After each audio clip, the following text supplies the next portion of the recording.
All right, we're back.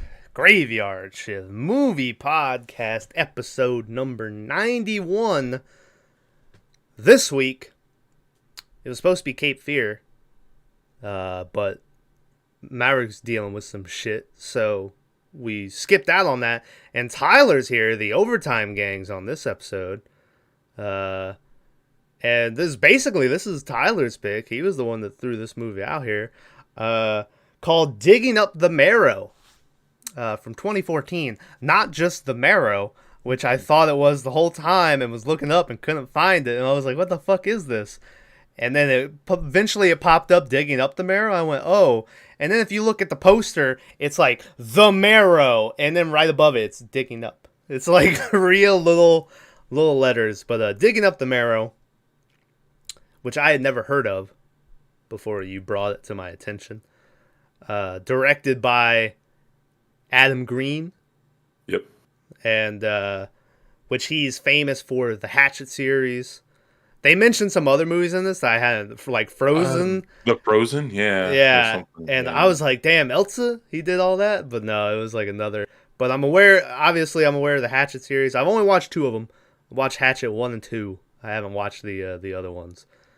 And then there was another one they mentioned, but I forgot about that. But Adam Green. What's the one he was supposed to be writing and he wasn't? The Hose? Oh, it was a TV show. It was like The Matten House or something like that. Yeah. But yeah. And it's like a found footage documentary type of movie. I don't know if I should have enjoyed this movie as much as I did. But I'm gonna rock a 7 for Digging Up the Marrow. I enjoyed it. I'm a sucker for a good found footage movie. Even though this is like, I mean, it's found footage technically, but it's not like, night vision and stuff. They even make jokes about the night vision found footage type stuff later on. But Tyler, what are you gonna give this one? I don't know if you consider this found footage. It's almost like amateur footage. Yeah. Like, or raw or whatever, right? Like, yeah, I mean, there's parts in the movie where they go into legit found footage. Yeah. But it's a weird thing, but I mean, for the ease of it, I guess this movie you call it found footage. Throughout the majority of this movie, it feels like the beginning portions of Grave Encounters, where they're filming the TV show, before it turns into like the real found footage shit. Yeah, I kept waiting for this to turn into a real found footage shit. But anyways, nothing. But I think a 7's actually a decent score for this. Yeah. I mean, for what it is, a 7's good. I mean, it's honestly really a 5. Because you would never rewatch this. You would never suggest a friend watch this, right? Yeah. But like, I don't regret the hour and 28 minutes. Yeah. That I spent watching it. Yeah. So I'm gonna go with 5. I think it's a 7 for us because honestly, I see us in this movie so much. Yeah, like I was getting all the references and shit. Yeah, I was like, this is us. Yeah. These are our peoples. Mm-hmm. Like, even the conversations they were having, like, about the thing, I was like, yeah, this Thomas tried to justify stuff. So. But. All right, well, hey, spoiler warning for Digging Up the Marrow. If you've never seen it, we're going to ruin everything about it. So you've been warned. Tyler, you never watched any of the Hatchet movies, did you? No. Yeah. No. I think we talked about doing them for the overtime for a while. The Hatchet movies. I don't remember how many there are. There's Hatchet 1 and 2. There's Victor Crowley. And then I think there might be another one. I think there might be 4 of them. I'm not sure. Tony Todd is in the first one. No, he's in both of them. He has a small role in part 1. Part 2, he has a second one. That's why... But for some reason, in this movie, Tony Todd's in it, which is cool. He is playing himself. and he's just talking normal, like Uh-huh. he's not in role or a Yeah. character or whatever. Doesn't sound like anything I thought he would sound Yeah. like. Like I was like, what? Who? Yeah. Like I was like, Um this is weird. yeah, the way the movie starts is basically we're at this horror convention. And it's straight up like it looks like a documentary and the way they film it and the interviews, to the point that I started being like, is this like, did we just pick a documentary on accident? And I had to go and read the bio and see like, oh, it turns into, and I was like, oh, okay. And then Tyler, when he started watching, he was like, is this the right movie? It's got, and I was like, yeah, it's the right movie. But yeah, it's a horror convention and they're interviewing people on like their connection to horror monsters and what horror monsters mean to them and shit. And in here we have fucking Brackus or whatever that dude's name was from Guar. He's in here. This Monster. is yeah.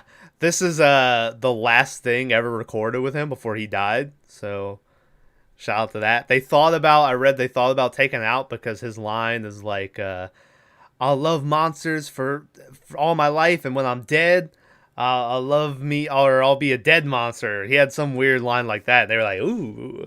And so they thought about cutting it, but then they were like, that dude would probably like it. So yeah, he's in here.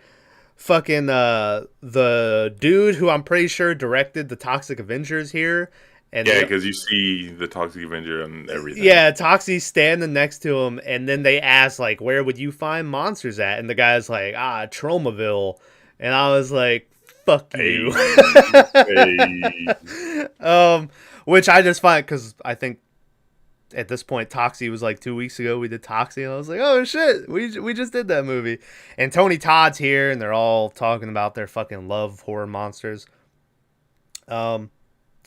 They're a lot like, or not a lot like me, because one of them, I think it was Adam, who's the main guy, is like, I always liked horror monsters. I was never afraid of them. I just liked them. And I was like, yeah, that's kind of how I feel. Even though I would never consider myself a big horror monster guy. You know what I mean? Like, I'm not really like going for a werewolf movie or a fucking creature of the Black Lagoon and all that shit, you know? Like, Well, I mean, you're a slasher guy, right? yeah, I mean, I like monsters. I mean, I don't I know. gotta tell you, and I feel bad for saying this, but the more we watch and the more time goes on, like I still enjoy my gore. Don't get me wrong, but man, slashers they kind of get to the point where you're like, all right. You know what I mean? Yeah. You're like maybe we do something new here, you know? Um Be honest with you, like I've slaughtered animals in the past, okay. like for like whatever. Uh-huh.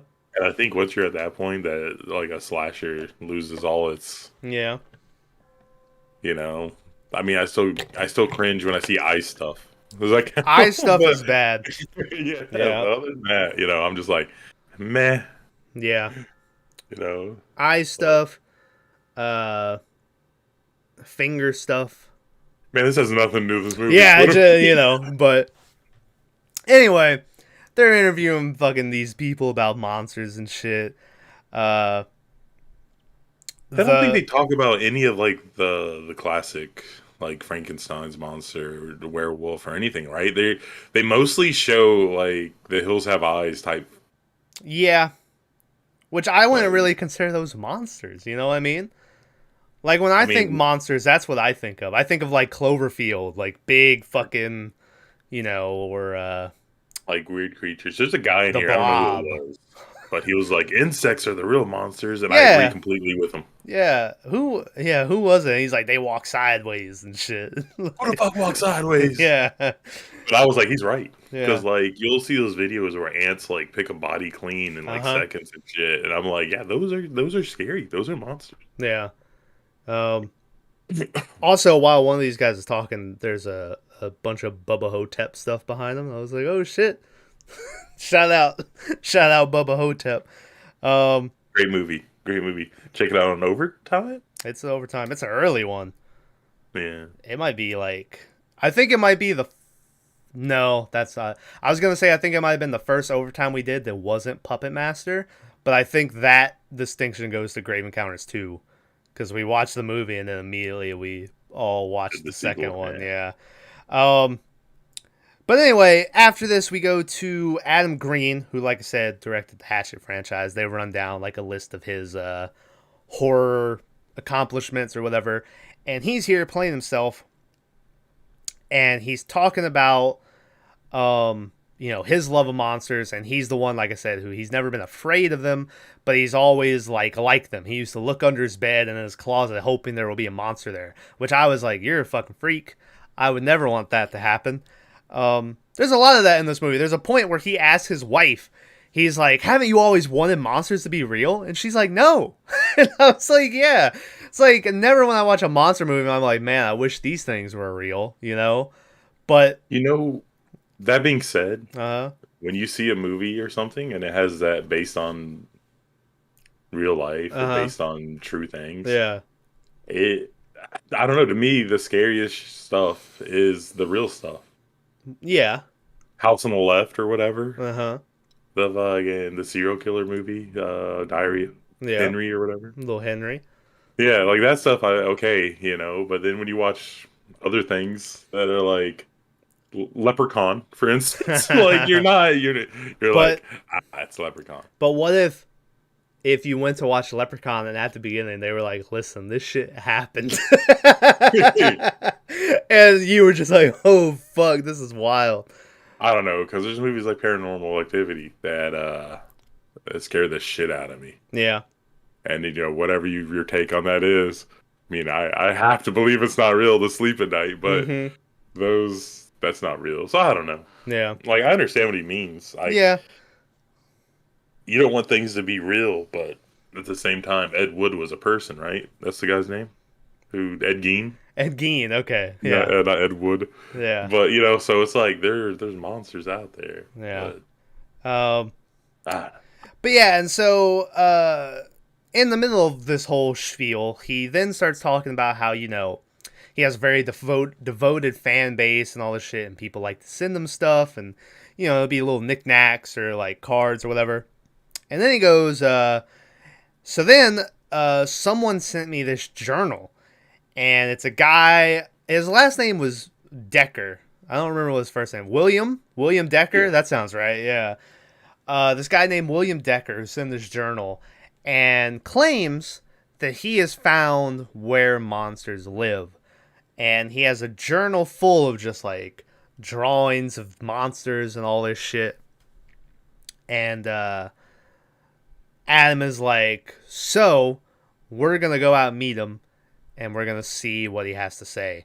And basically, I don't remember if he says it there or if it's afterwards, but basically he's like, so this is his new, like, little documentary he's going to make about, like, finding monsters or whatever.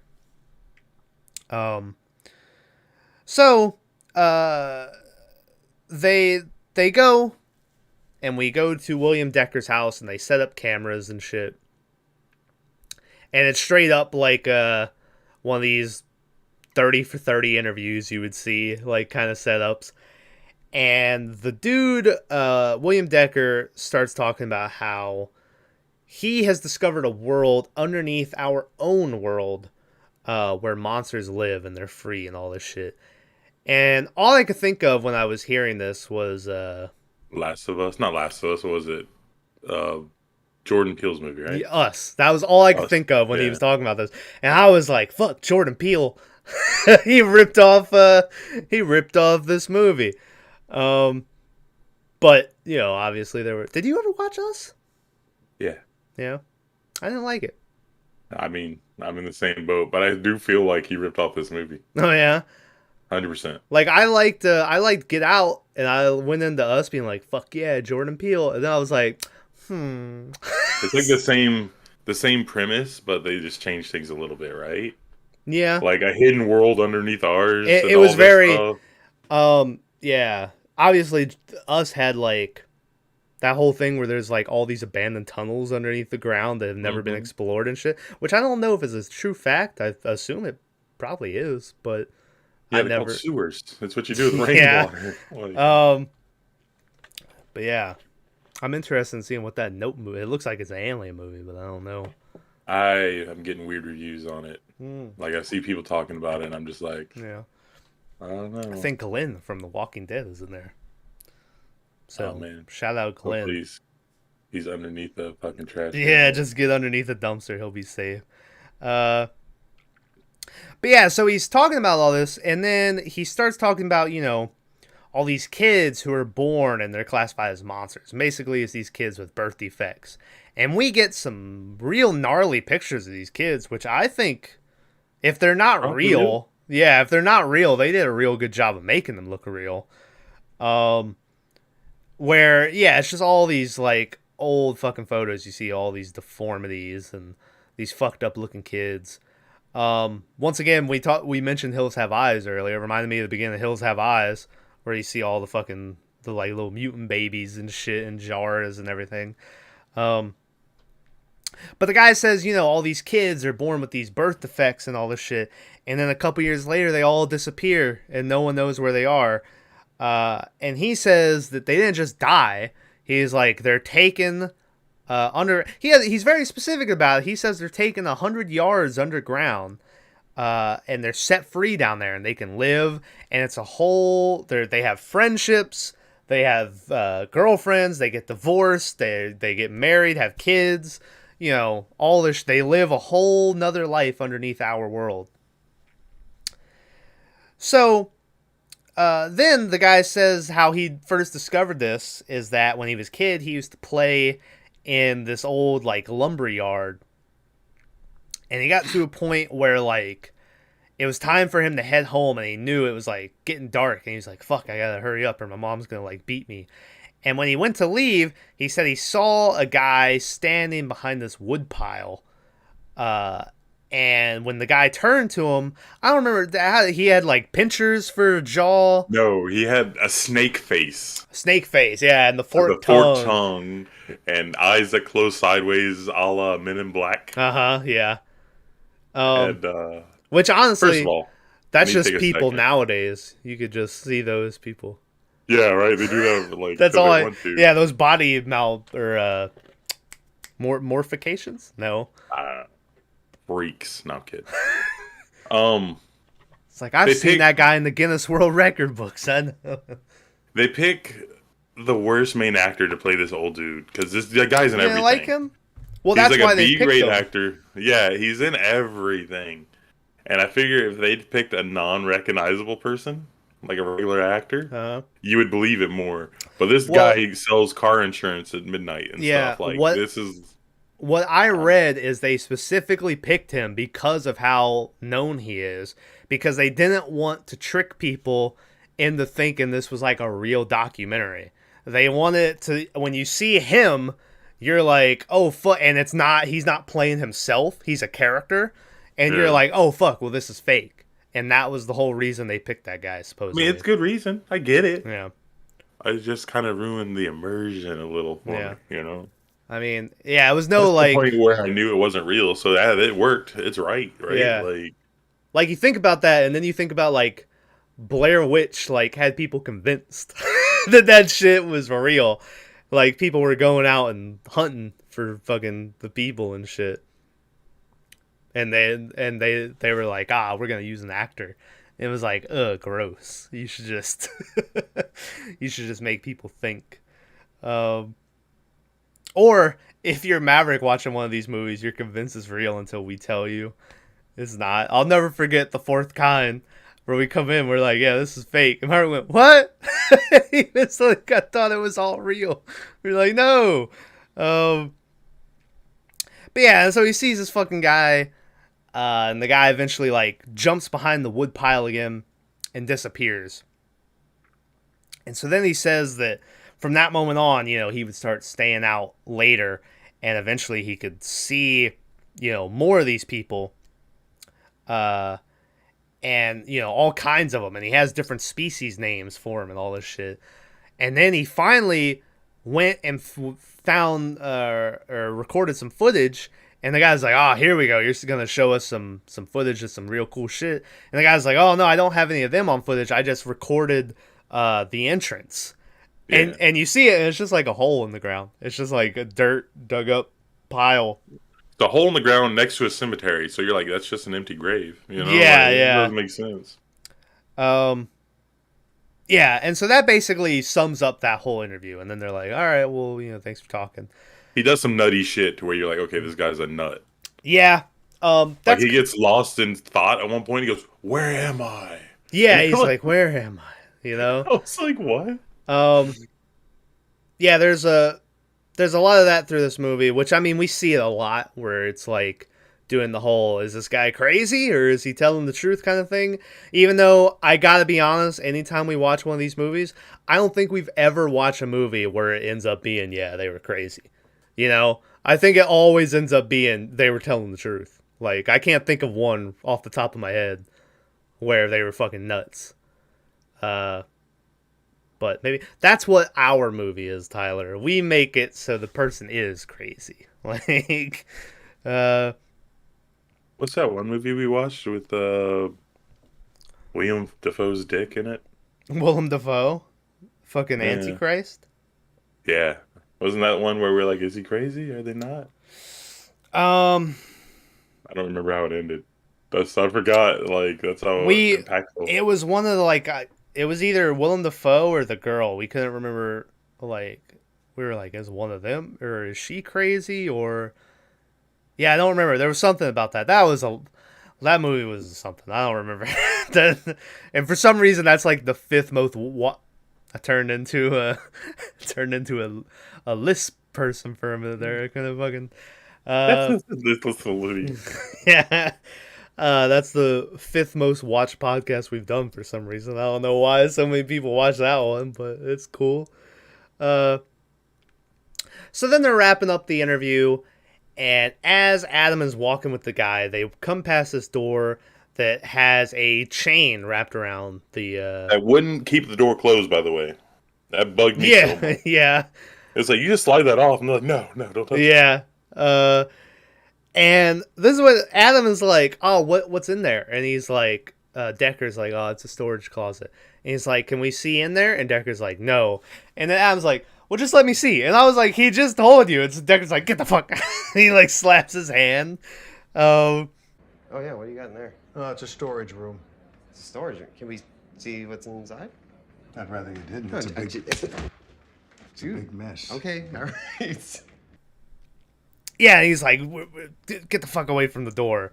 And he does play it off. He doesn't make a big scene. After that, he's like, "Oh, let me help you over there, William." And he just kind of walks off. So he kind of like shies away from it. But so that's our first, the guy's got a chained up door. What's in that room? Well, we got our answers by the end of the movie. Oh, we didn't though. No, we didn't. I didn't want to, But yeah, we Oh. never. Well, yeah, we'll get there. We'll get there. So that afternoon, that's when Adam is like having dinner with his wife and William, like I said, and that's when he's doing the "Haven't you always wanted monsters to be real?" And she's like, "Fuck no. What do you mean?" And the only reason I'm even mentioning the scene is because they had some Stella on the table, and I was Yep. like, "Shout out Stella, the best beer." And he burnt the fucking corn. He burnt the fucking corn. There's also a point where he picks up the Stella and takes a sip and puts it back down and has the same amount of Stella that was in it when he first took the sip. And I was like, "You didn't drink that fucking drink." That was the same. Also, I mean, it was warm looking. There was no, they couldn't have taken a little bottle and like gave it a little, down the side or whatever. But yeah. To be fair, Yeah. we live in a place that's super humid. Uh-huh. That's why our stuff does that Yeah. so bigly. So So anyway, the next day, William, the camera guy, or wait, they both have the same name, don't they? Because the camera guy was named Will too, wasn't he?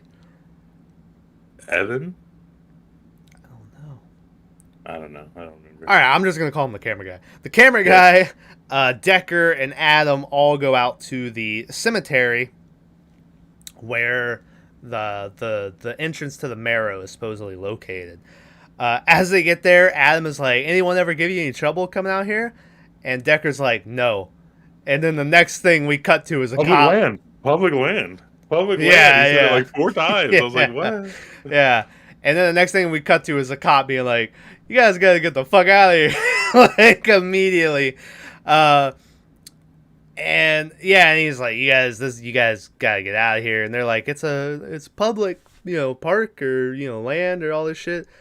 And so the cop's like, all right, we'll get out of here before it's dark.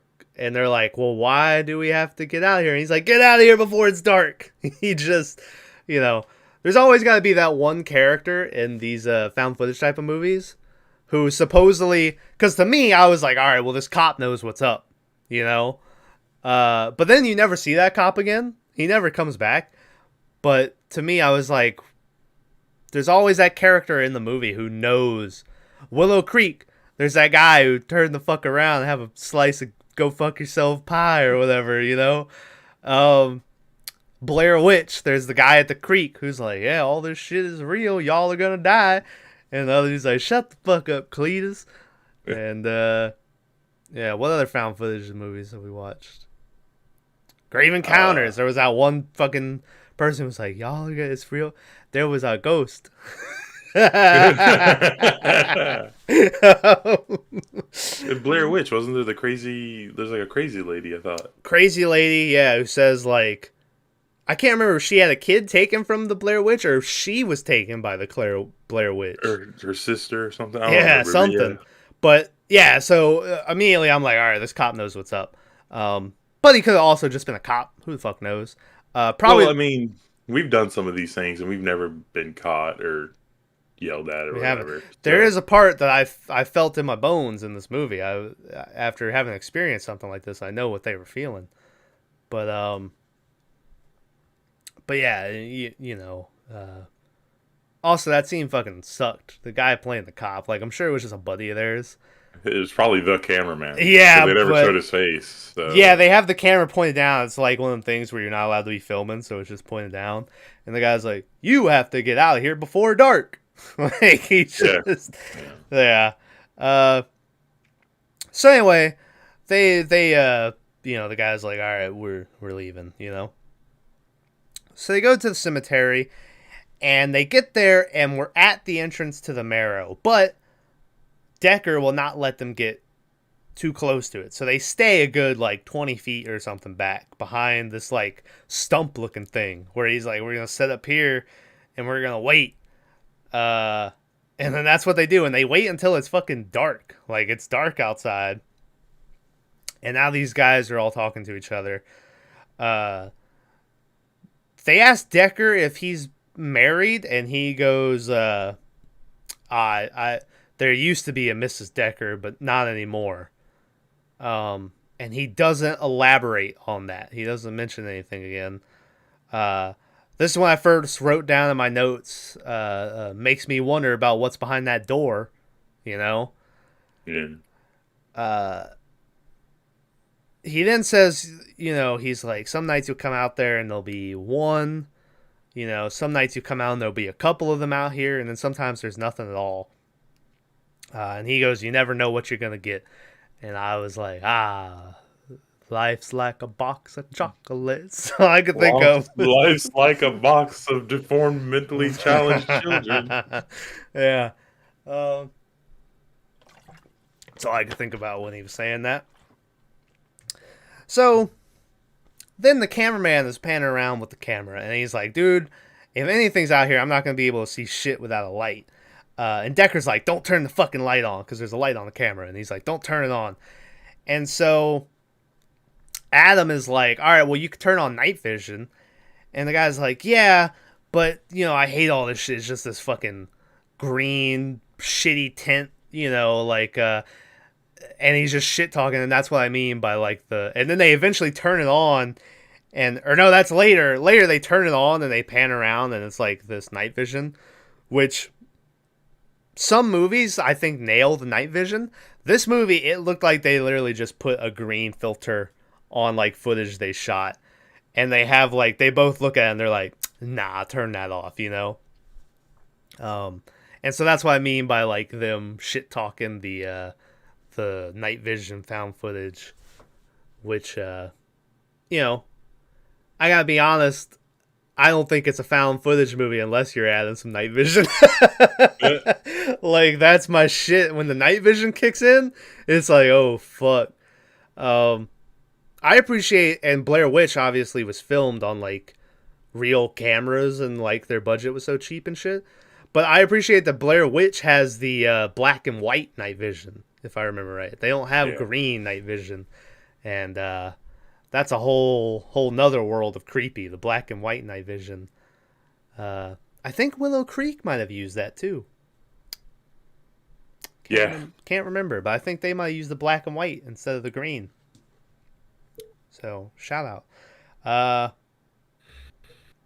But anyway, yeah, and so the guy, they're complaining about not being able to see these things on the camera and shit. And then all of a sudden Decker starts going, oh, there's one right there. It's out there walking around and shit. And the guy's like, where? And so they pan the camera, and you're zooming in, and we're going through the dark, and I'm trying my fucking best. I'm looking so hard. Yeah.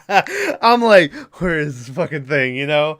And I can't see nothing. And then eventually the guy's like, oh, it went back in the ground.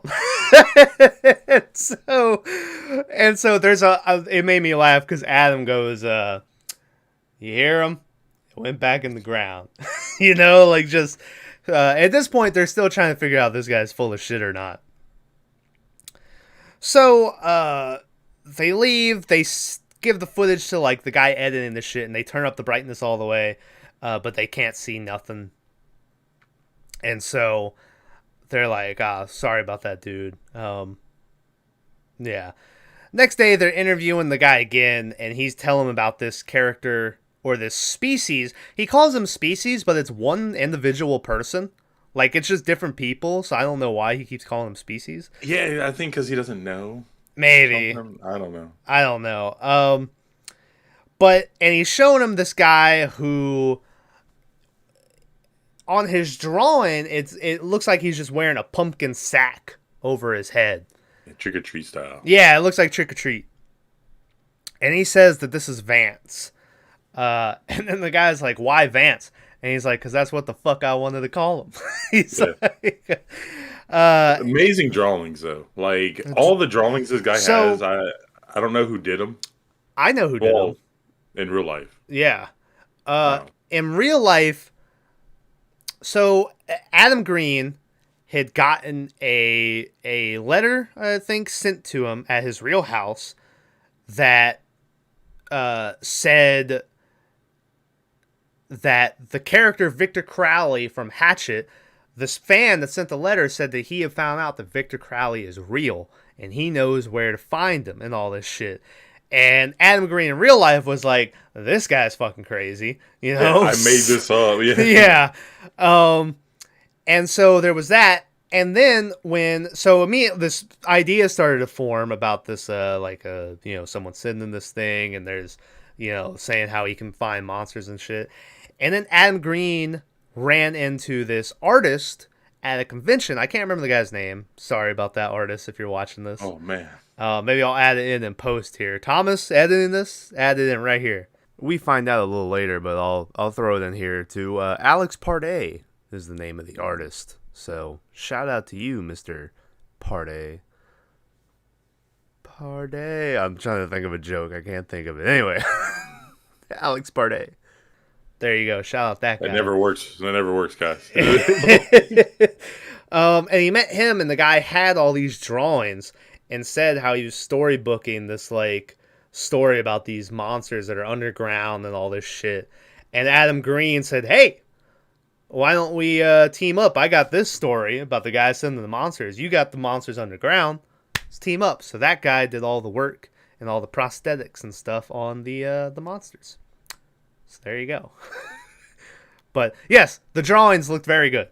They were very good. The Decker talks about how Vance is like the gatekeeper of the entrance to the Marrow. You know, they ask a dumb question where they're like, why does he wear the sack? And the guy's like, probably because he doesn't want you to see what the fuck is underneath it. And I was like, yeah. Like I said, see a lot of myself in this movie. Like, yeah. A lot of these answers are answers we would have given. Yeah. And this is also when he throws out that, like, the only time that really the monsters come out is, like, Halloween, because they can walk around amongst everyone and shit. And I think Adam starts to try to be like, oh, yeah, you know, Halloween is when, like, the dead spirits are closest to the thing. And the guy's like, I don't know what the fuck you're talking about. These are real people and shit. He's like, I don't give a fuck about your spirits. And, like, so we're just, you know, there's Vance there. Then he pulls out a new photo of this person. I don't remember who the photo was of. I don't think it matters. He pulls out this new photo. Frog and Hank or Frog something. and Chris or some bullshit. Yeah. He pulls it out and they're like, oh yeah, that's really good. And the first drawing he had shown, he had said that he had it commissioned by somebody. So they asked, did you have that commissioned by the same guy? And he goes, no, my son drew this one. And they're like, son, we didn't know you have son. And he's like, the roses are really nice this time of the year. Like, he just completely just keeps talking over them. And he won't acknowledge that he dropped this information about his son. And so they just kind of give up on that. Immediately that puts to us, the viewer, like, oh, this guy probably, his fucking kid is one of these freaks that, you know, is sent down in the Marrow. But yeah, and so they kind of have an argument here where Adam is like, you haven't shown us shit, you've shown us drawings, you've shown us a hole in the ground, there's not, you know, all this shit. And I'm here to film this because you want me to. Yeah. Yeah, and Decker is finally like, do you believe what the fuck I'm saying? And Adam is like, I want to believe so goddamn hard. He's like, you have no idea how much I want to believe, but I'm just having a hard time, you know? And so the guy's like, all right, listen, we're going to go back out again tonight, and we'll find something, you know? So that night, they go out again, and once again, we're right back to the whole, it's over there, you know? And they're filming, they can't see nothing, like I said. When they started the night, that's when they try out the night vision, and they're both like, nah, and they turn it off. So they can't see shit. And eventually the guy starts going, you hear it walking around, and the guy goes, it's right in front of us, you know? And so Adam, who is desperate to film something at this point, is like, turn on the light. And Decker's like, no, don't turn on the fucking light. And he's like, turn on the light. I want to fucking see it. And so they turn on the light, and when Decker said it was right in front of them, he meant that shit was like here. Because they turn on the light, and this fucking monster thing is just in front of them. And it's like, ah, you know, yells. And they're like, oh shit, and they turn off the camera. And they like run away, and they're like, all right, let's get out of there or whatever. And so they get back, and Adam is psyched. He's like, fuck yeah, did you see that, you know? Which I didn't, you might have, did you pause on the monster when it happened? I didn't pause, no. Or went back? I didn't either, but to me, it looked like a blue, like, snake face looking thing, you know? Like, I thought it looked like a brain with eyes or whatever. Yeah. Because it was like cone shaped, right? It looked like an ice cream cone. Yeah, I don't know. It was weird. Mm-hmm. Yeah, it pops up super fast. Yeah. And I didn't, and you never like, because the next scene we go to is him taking it to the editor and them showing it, but they never like have it on full screen where you can see it, and they never just pause the TV on the monster's face. So like you never really get a long look at whatever this thing is, but still. This thing just jumped up in their face, and they have it on camera. So Adam is like, check that out, you know? And so the editor dude is basically like, I think y'all are fucking with me. He's like, I think, they're movie makers and they deal with practical makeup all the time. So he's like, I think you guys just dressed someone up and had them, jump out at the camera and shit to get. Let's be fair. That's the type of shit that we would do. Yeah. Not us, just, horror fans in general, right? Yeah. Yeah, we got them. Yeah. But Adam is like, listen, you've been around us for all these movies, and are you telling me that now you can't tell the difference between latex and all this shit, but something that's real, And the guy's like, I don't know, I'm just telling you. And he's like, dude, you got a fucking whole sleeve of, like, monsters and shit. Don't you want this to be real? And the guy's like, maybe, like, aliens or some shit, but not, like... And that's how I felt. I was like, yeah, like, aliens I'd be cool with, but... Yeah, and so finally, they're like, listen, we'll just agree to disagree. And then right about that time, there's a knock on the door, and they're like, come in. And then motherfucking Kane Hodder, Jason Voorhees himself, walks in. And I was like, what the fuck are you doing here? Which, obviously, he plays Victor Crowley, the Hatchet monster. And in the first Hatchet, he is Victor Crowley's dad. Which the whole thing, Tyler, with Victor Crowley is kind of like kids in this movie where he's born deformed and shit, and people pick on him and all this fucking stuff. And then one night they came to Kane Hodder's his dad, and they live out by the swamp in like this wooden shack. And Kane Hodder's a real fucking nice guy. He's a real good dad to this kid who's all fucked up and no one likes him and shit.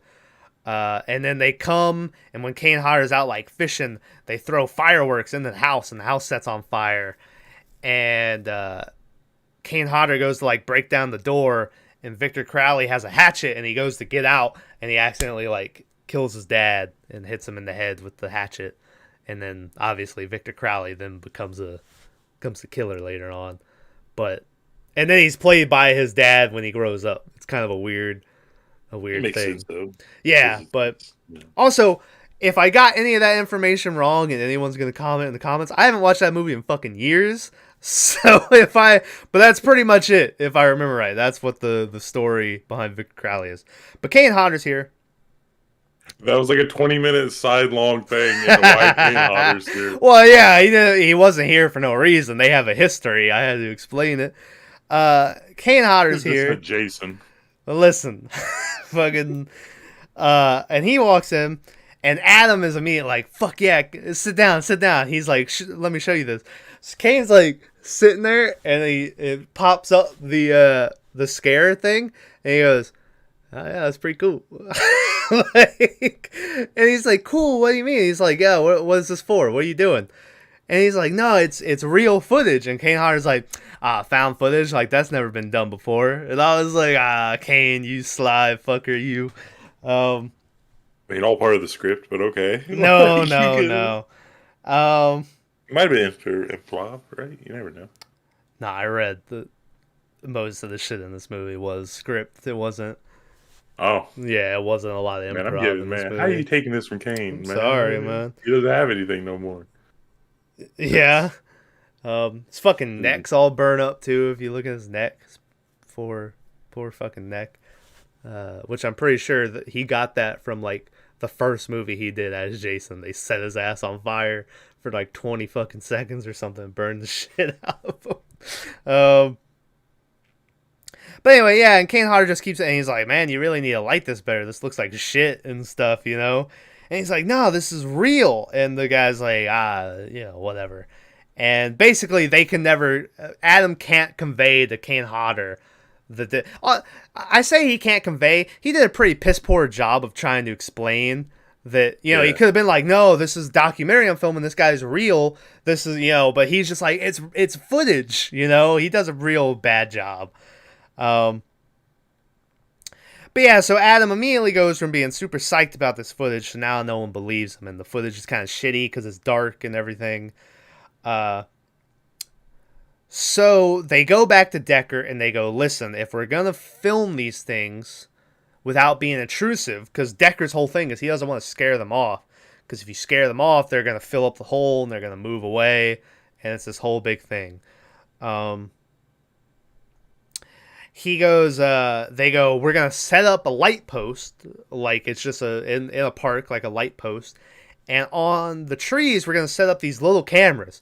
Little cameras. Yeah, little cameras. Also, Adam has a line here where he's like, yeah, if I had to describe how little they were between like 1 and 10, they're really little. And I was like, that's not a fucking number. But yeah, they're like, we got these little cameras. No one ever gonna be. When you see them, it's just a straight up like camera that they tie on the side of the. I was thinking they were having GoPros or something because this movie came out 24. GoPros are around, but it's just like a straight up camera they tie on the side of this tree. Very noticeable. I don't know how the Ranger didn't. Yeah, I don't. Yeah. Also, yeah, like the Ranger wasn't like, why are you guys building a fucking lamp? Like. Don't worry about all that.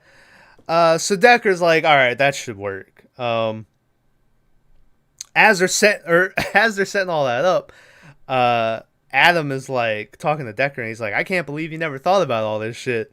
And he goes, I did. It didn't work. And I was like, oh, okay. Also, maybe you can explain what's happening here. They randomly start talking about IHOP. Do you have any idea what conversation led into them being? Did he say that there was another entrance under IHOP?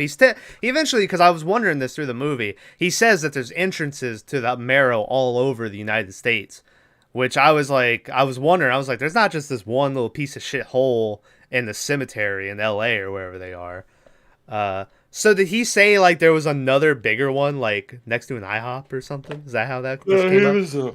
Sorry, I'm yawning. It's nothing to do. I'm not bored. I'm just very overworked. Yeah. But he was saying that he was finding all these other entrances and they closed up and since been gone. Uh-huh.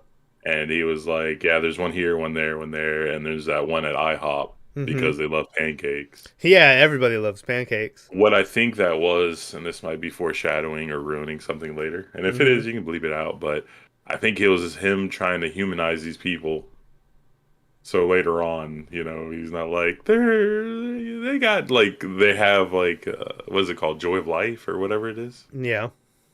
You know how like when, like if someone's in a coma and they don't have a life and they're like, hey, just pull the plug. He has no, whatever, joy of life or whatever. I think it was that. I don't think the IHOP was real. I think that was just the crazy dude making it up so they would believe. I just like, because he says everybody loves pancakes, and then all you get is... Yeah. And it's like 20 seconds of them just cutting back and forth between them staring at each other. And side note, I don't like pancakes.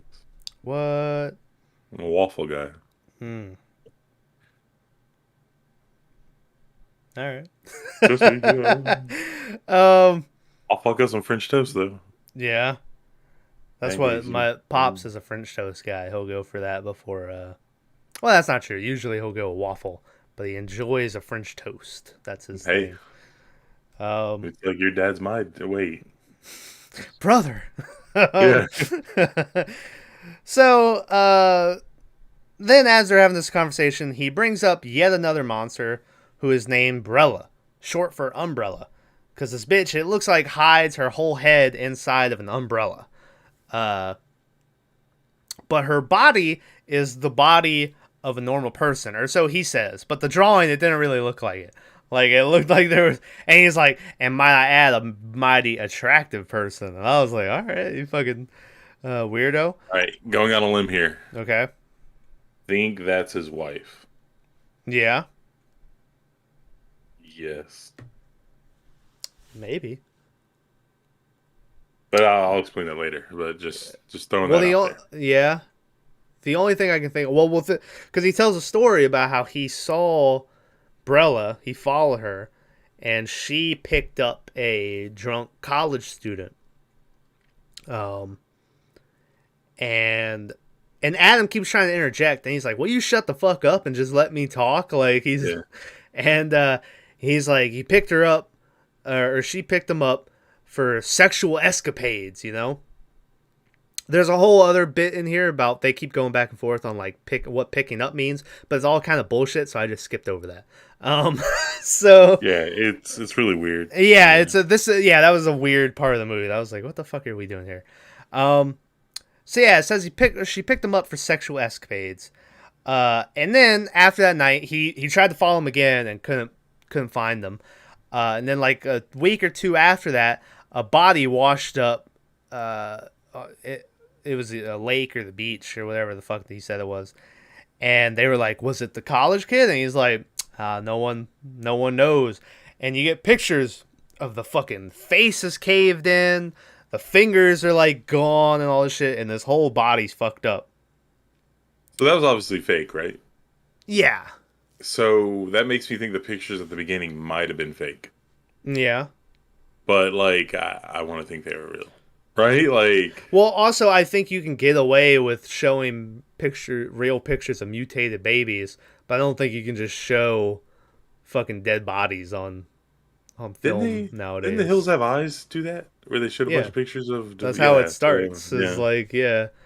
So maybe, but yeah, dude's fucked up. Just a lump of flesh. Yeah. And so the big thing here is that this is the first time that he has given them any information to indicate that the monsters are dangerous.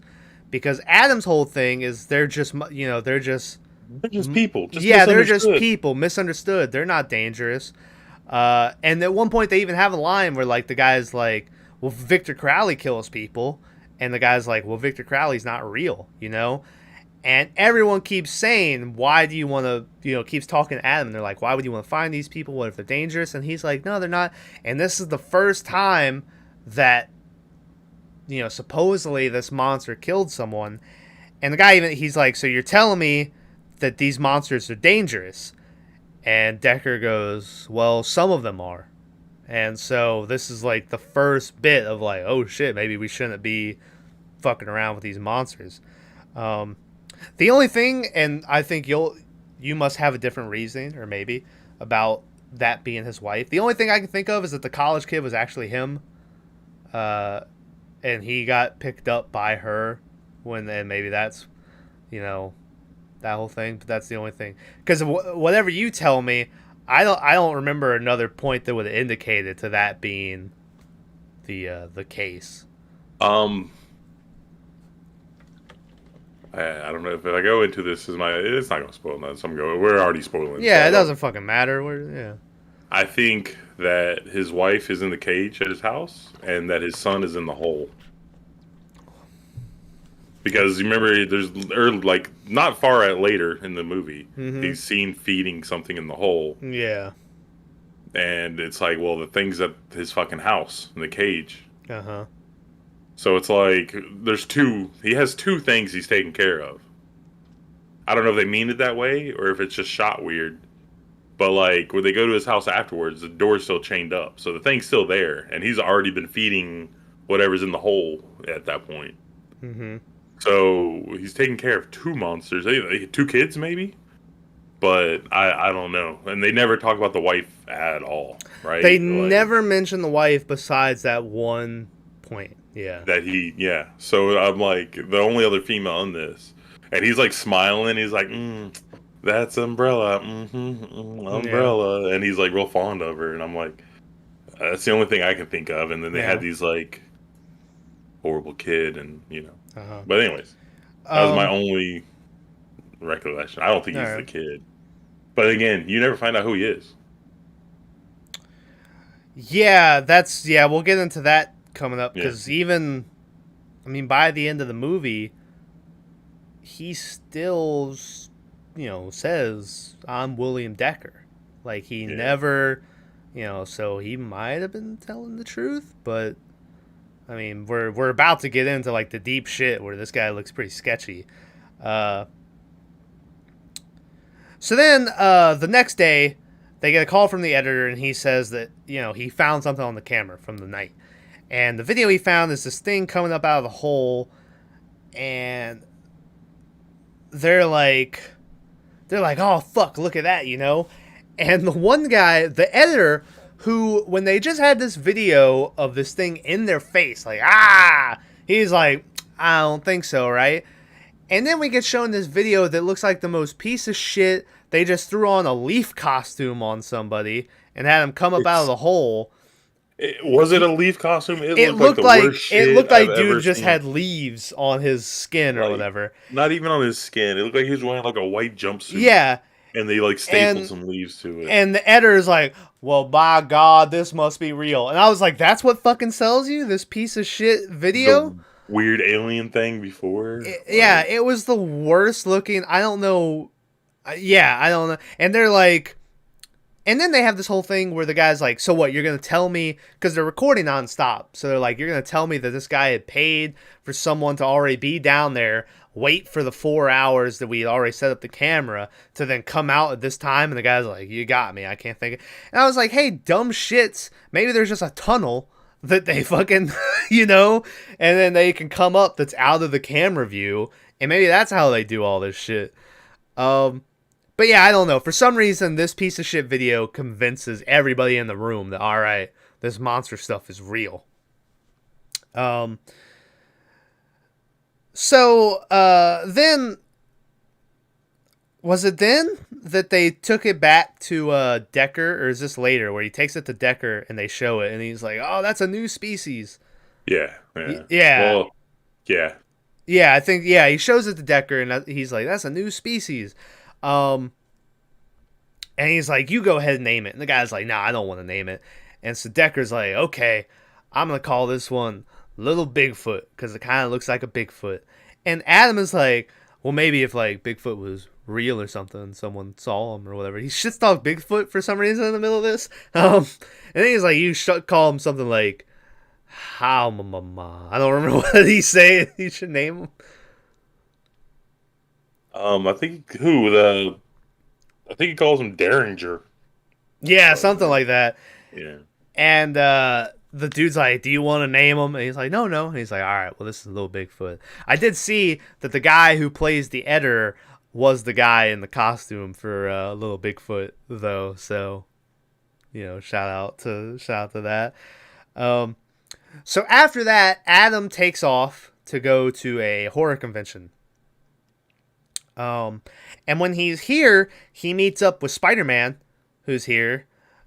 And Spider-Man's looking a little older nowadays. But he's most known to me, obviously, for directing Child's Play. The guy's name is Tom Holland. That's the joke here. I just want us to be on the same page. Tom Holland, the Spider-Man? Yeah. Gotcha. Yeah, and he's talking to Tom Holland, the director, but it's fun. It's Spider-Man. Anyway, but Tom Holland directed the first Child's Play movie, so shout out to that. He's directed other shit, but that's like the one I remember. And then there's another fucker here who has long hair, but I didn't know who he was. I might have if I looked him up, but I didn't care enough. So he calls over like Tom Holland. And he's like, hey, look at this shit. And he shows him the monster clip. And he's like, oh, yeah, that's pretty good. What's that for? And he's like, no, it's this documentary. And he's like, this guy called me about these monsters or some shit. And Tom Holland's like, well, that sounds familiar. He's like, I had someone like that, like Drecker or Dicker or something. And he's like, Decker? And he's like, yeah, that's it. And so the other guy who's here with long hair also says that dude has been harassing everybody for years about this story. He's gone after Carpenter. He's gone after them. I think he mentioned like Sam Raimi in there at one point. All the horror directors, fucking Cronenberg, all of them. And he keeps, selling the story. He's a fucking loon. And this is a whole big thing because earlier in the movie, Decker had said that he had specifically sought out fucking homeboy, Adam Green. He did mention that he had tried other ways to get the story out, but no one had ever, taken him up on it. But he said that he came to him because of his passionate fan base and all this shit. And so, So the guy's like, oh fuck. And so then they're like, what are you, stupid or something? And Adam Green's like, oh no. He's like all sad. And so Tom Holland's like, all right, I'm splitting. And then the guy with the long hair is like, hey, I don't know whatever you're shooting here, but I'm not signing any release. And then I like right after he says that, they blur his face. Yeah, it was a good joke. Right? Yeah, it was a good one. Yeah. So then Adam and the camera guy on their way back on the plane are talking about, what they're going to do about the situation. And so Adam's like, well, listen, he had said he had tried other ways to get this done. I'm just going to ask him point blank if he had gone to any other directors, and we'll see what he says.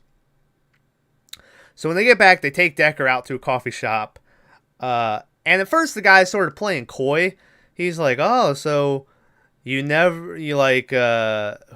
you try to go to before me and shit? And why did you pick me to get this story out, And he's giving them all these answers. And so then finally, Adam is like, so I was your first choice? You never went to any other directors or stuff? And Decker says that no, he didn't. And so it's like, oh, fuck, this guy's lying. So that's immediately like a little red flag. Let me ask you a question. Okay. Like, this is one of the problems with the movie. This is why I didn't give it a higher score. Uh-huh. They've already seen two monsters at this point. Yeah. Why are they questioning any of this? Like, yeah, well, I get it came up, but like, because at this point, I now think they're starting to think maybe this guy is just fucking with them, and he has people out here. They're just. But they already had the second guy who would have been in the hole for 4 hours or something, because that's how long the footage. Yeah, and for some reason, I'm like, what? I don't know. Maybe they started thinking like I did about how maybe there's just a fucking tunnel, and the guy just goes, I don't know. But yeah, it does seem kind of dumb that they're like, well, why is he lying about picking us when they've been face to face with monsters? Yeah, like, yeah.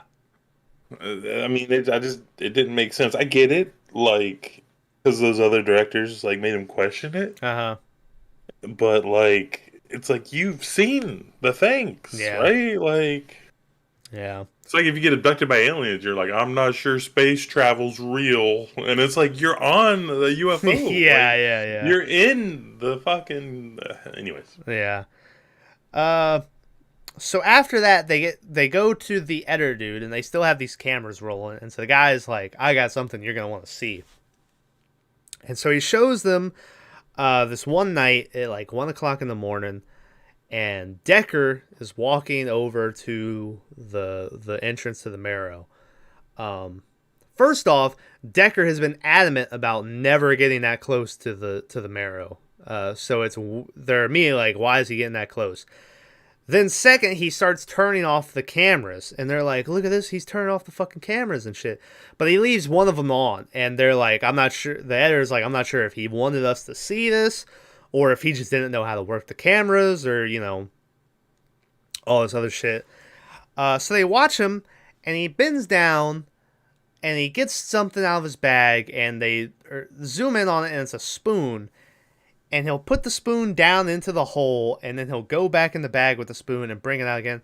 And so eventually they're like, oh, fuck. Plastic spoon. Yeah. They're like, he's feeding something in the hole. And so they're like, this is fucking weird. Then the next night at 4:00 in the morning, Decker is back at the hole, but this time he's just sitting there and he's just like sobbing. He's crying. And that's all he does. Like, that's all he does the rest of the night. And so the guy's like, I don't know what it means, but, he was doing that shit. And so they're like, this is fucking weird, And it was. I couldn't even tell he was sobbing. He was just... Yeah, I couldn't either. I thought he was talking to someone.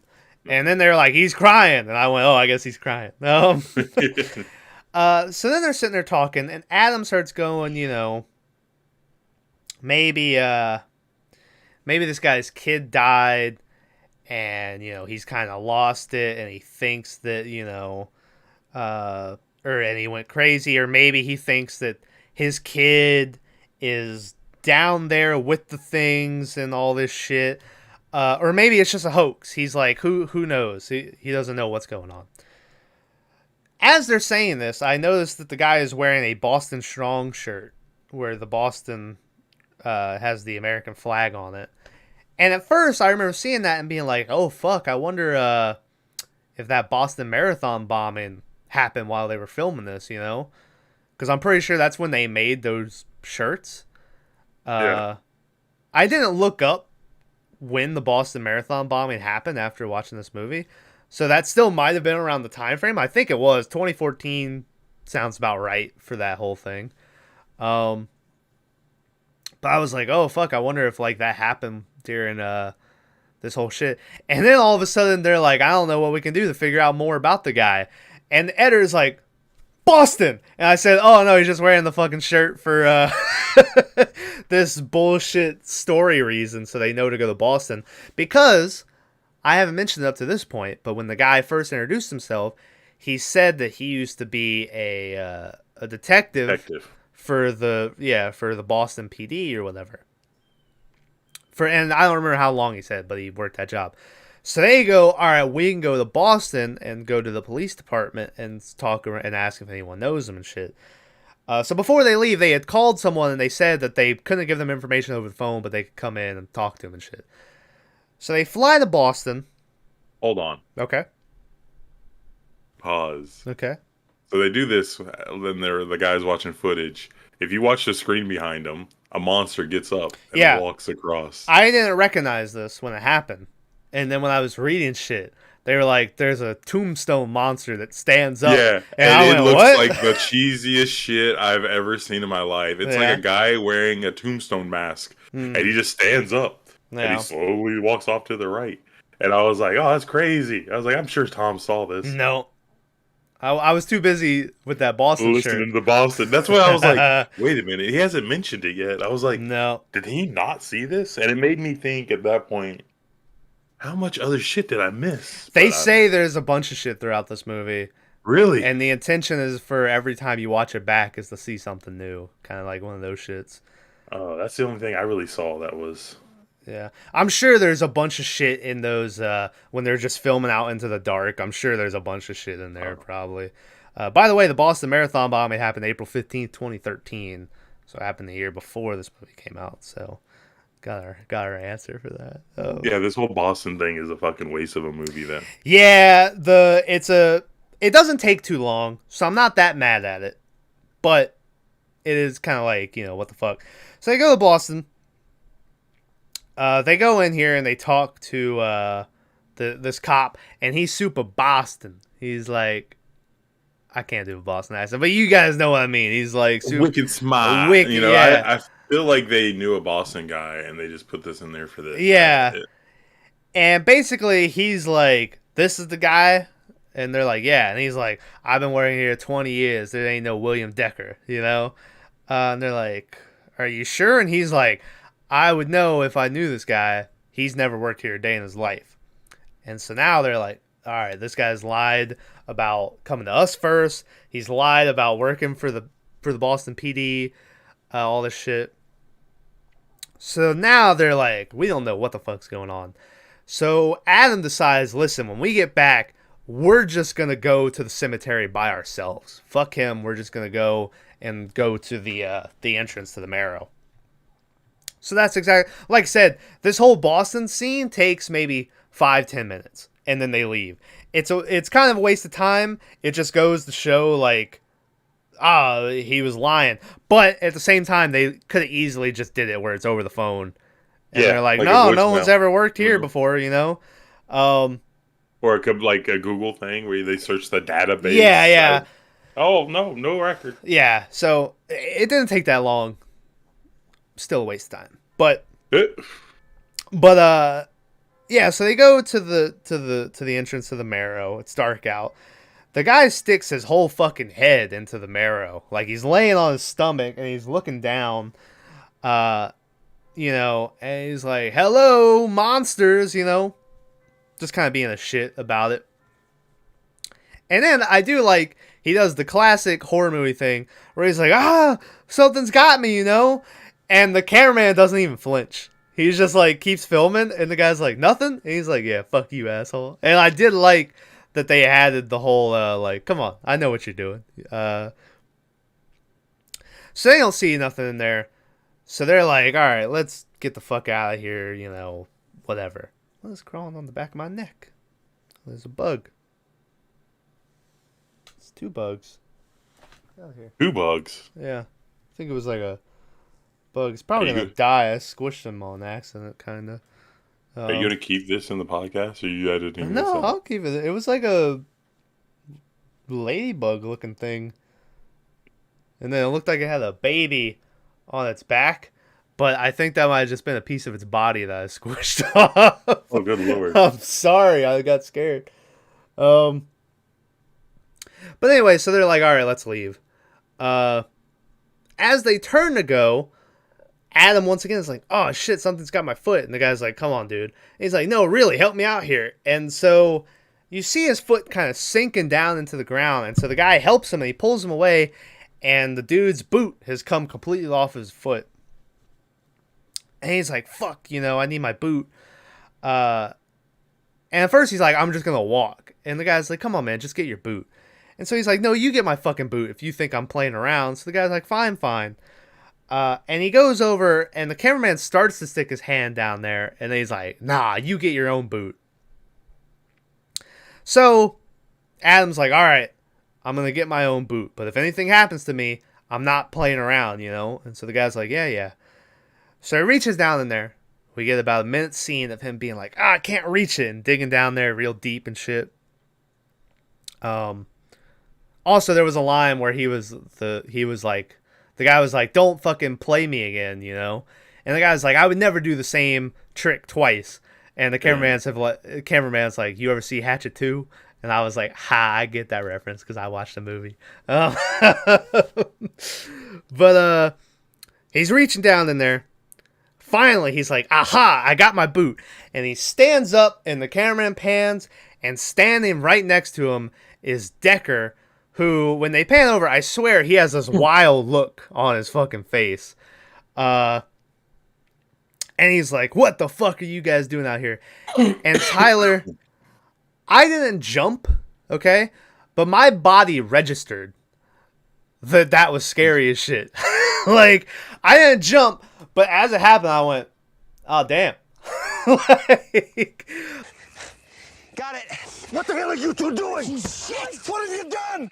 Like, I thought it was a really good scare. So what is it? Fight or flight? Yeah. Is that what triggers like being scared? So I wonder if, like, instead of fight, which I guess is you jumping or, you know, whatever. Like, in flight, your body just shut down, and you're like, I just fall over, yeah. This is it. This is how I die watching a movie. Wait, Yeah. you know, like. Tyler sent me the picture of this guy who got arrested. We're supposed to look at that now. Looks like he's seen better days. I was like, what? I saw it and I laughed, and you like paused, and I was like, he doesn't realize what I'm laughing at. I'm half interested in putting this picture up right here so y'all can see it. That man has a life. I probably will. I'll cry. It'll just be his face. You can't see any information. But he's from the hole. The Marrow. He was the fucking monster, yeah. Good. He looks like it. I didn't expect you to look at it right now. I was like, he always waits till after. No, it's fine. Yeah, so anyway. It scared the shit out of me. Yeah. But I hate those scares because it's not a real scare. It's a camera trick scare, right? Yeah. So it's worse than a jump scare in my book.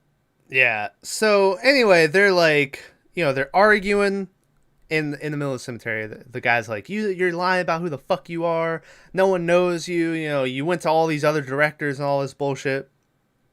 But in the middle of the arguing, the next thing you know, a fucking, I don't even know, it looked like a baby trimmer slug thing just comes running at the feet. I wrote running because it's like legless. Yeah, I wrote running, but it slithers or something, and I went, holy shit.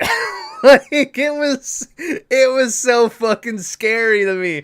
I was like, what is this thing? Because it comes out of nowhere and it's just booking.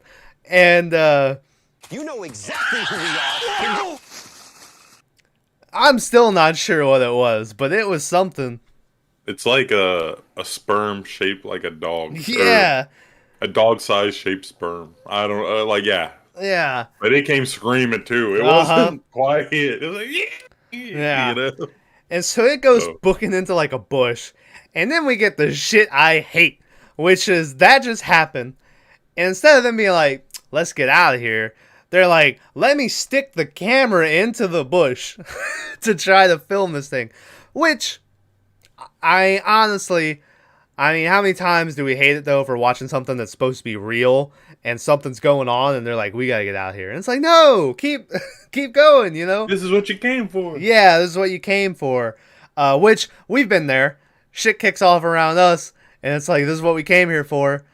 But, let's get the fuck out of here, you know? So when we ever do that, we always kind of stick around. No, we don't. Never mind. That second time, that was we were there and we were like, let's get out of here. I'm with the guy.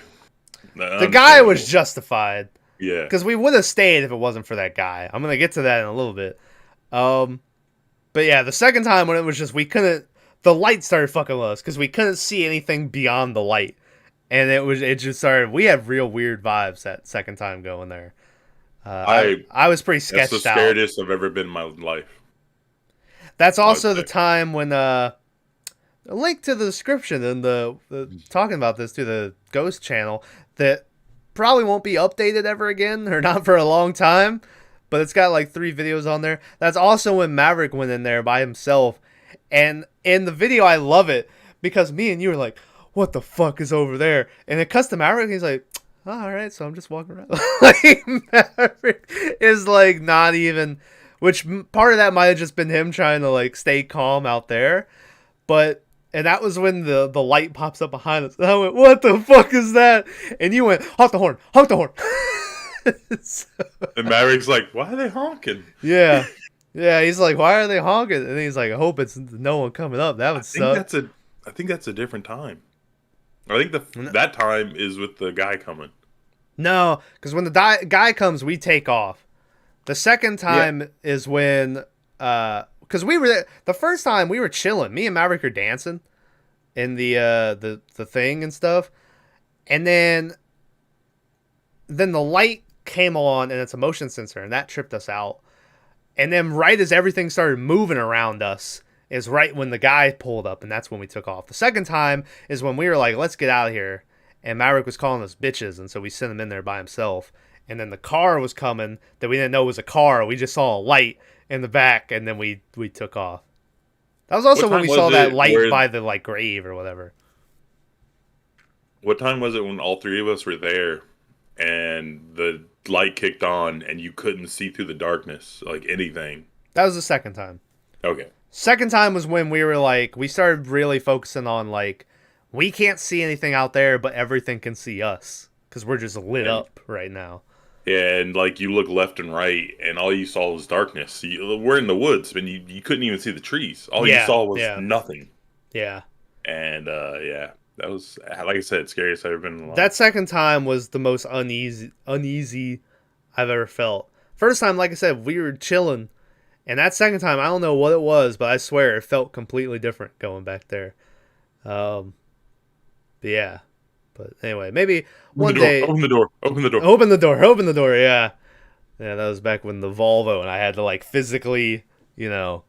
but who knows? Maybe one of these days we'll figure out another ghost hunt. Not go back there. Maybe we'll go back to them. I have a theory about all that, but I'll tell you after. Okay. So anyway...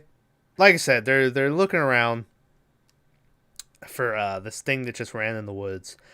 And eventually they turn on the light because the guy can't see. So he turns on the light and we see what looks like, what I thought looked like a happy marble or like a happy balloon marble looking thing. Like a blue thing, right? Yeah, like a blue. And you're like, oh, what the fuck is that? And then the next thing, it like goes up. and we see a monster's face. Which, thinking back to, I think might have been that snake monster that the guy had mentioned before, because I swear it had like the snake tongue and like the weird eyes or whatever. It was so quick. Yeah, I was like, "Oh fuck," and it was done. yeah. So, And so it opens up, and there's like, and they're like, "We gotta get the fuck out of here." So they start hauling. You hear a bunch of shit chasing them.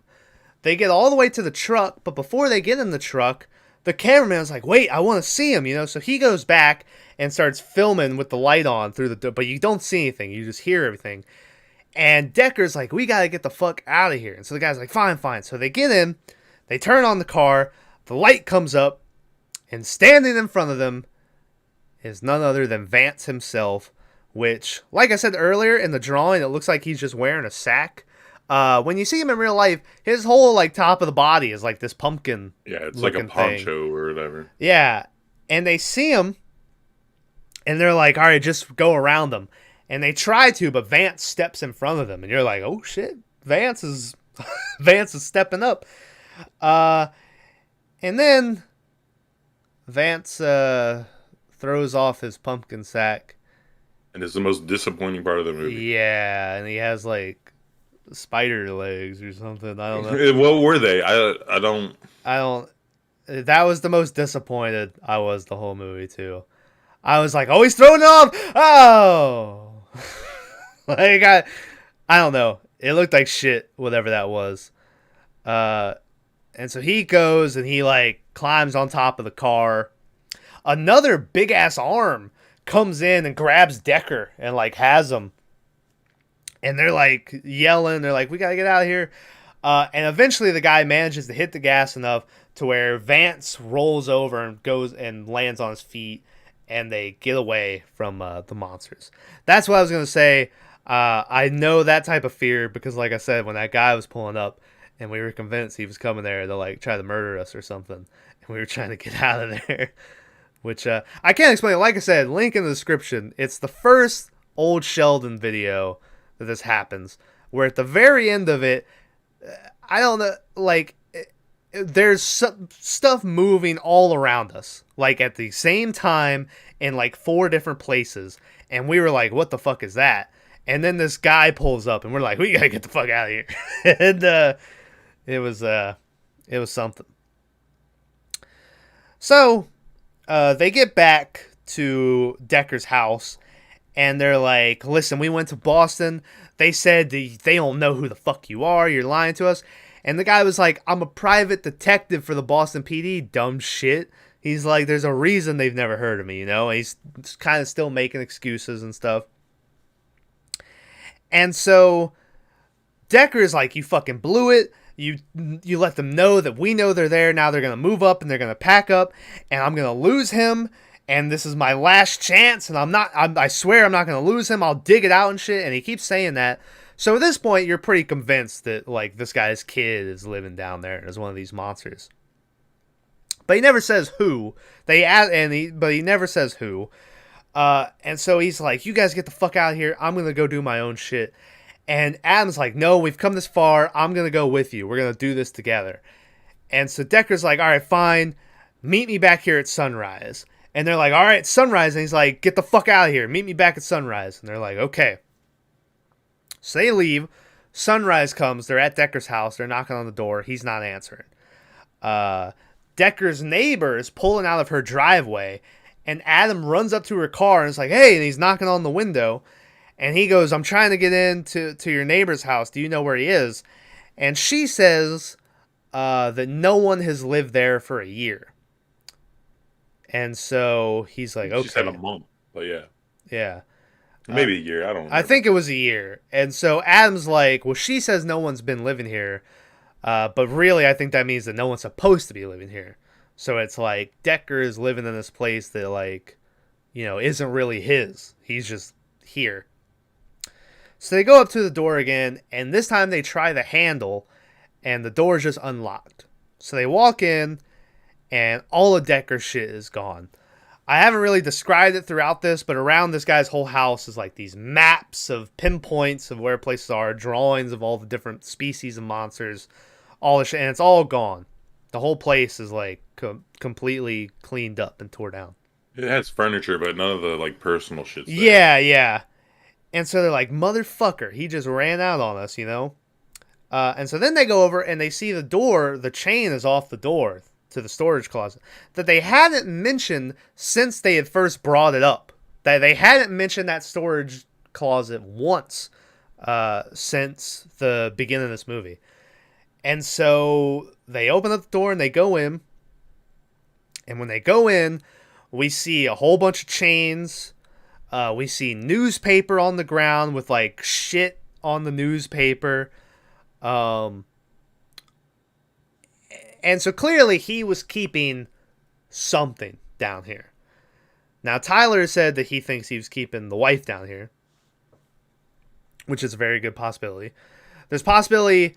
I don't think there is. I don't think there's a possibility that he was keeping the son there, because if he had the son with him, then all this bullshit about nothing. That I'm gonna lose him.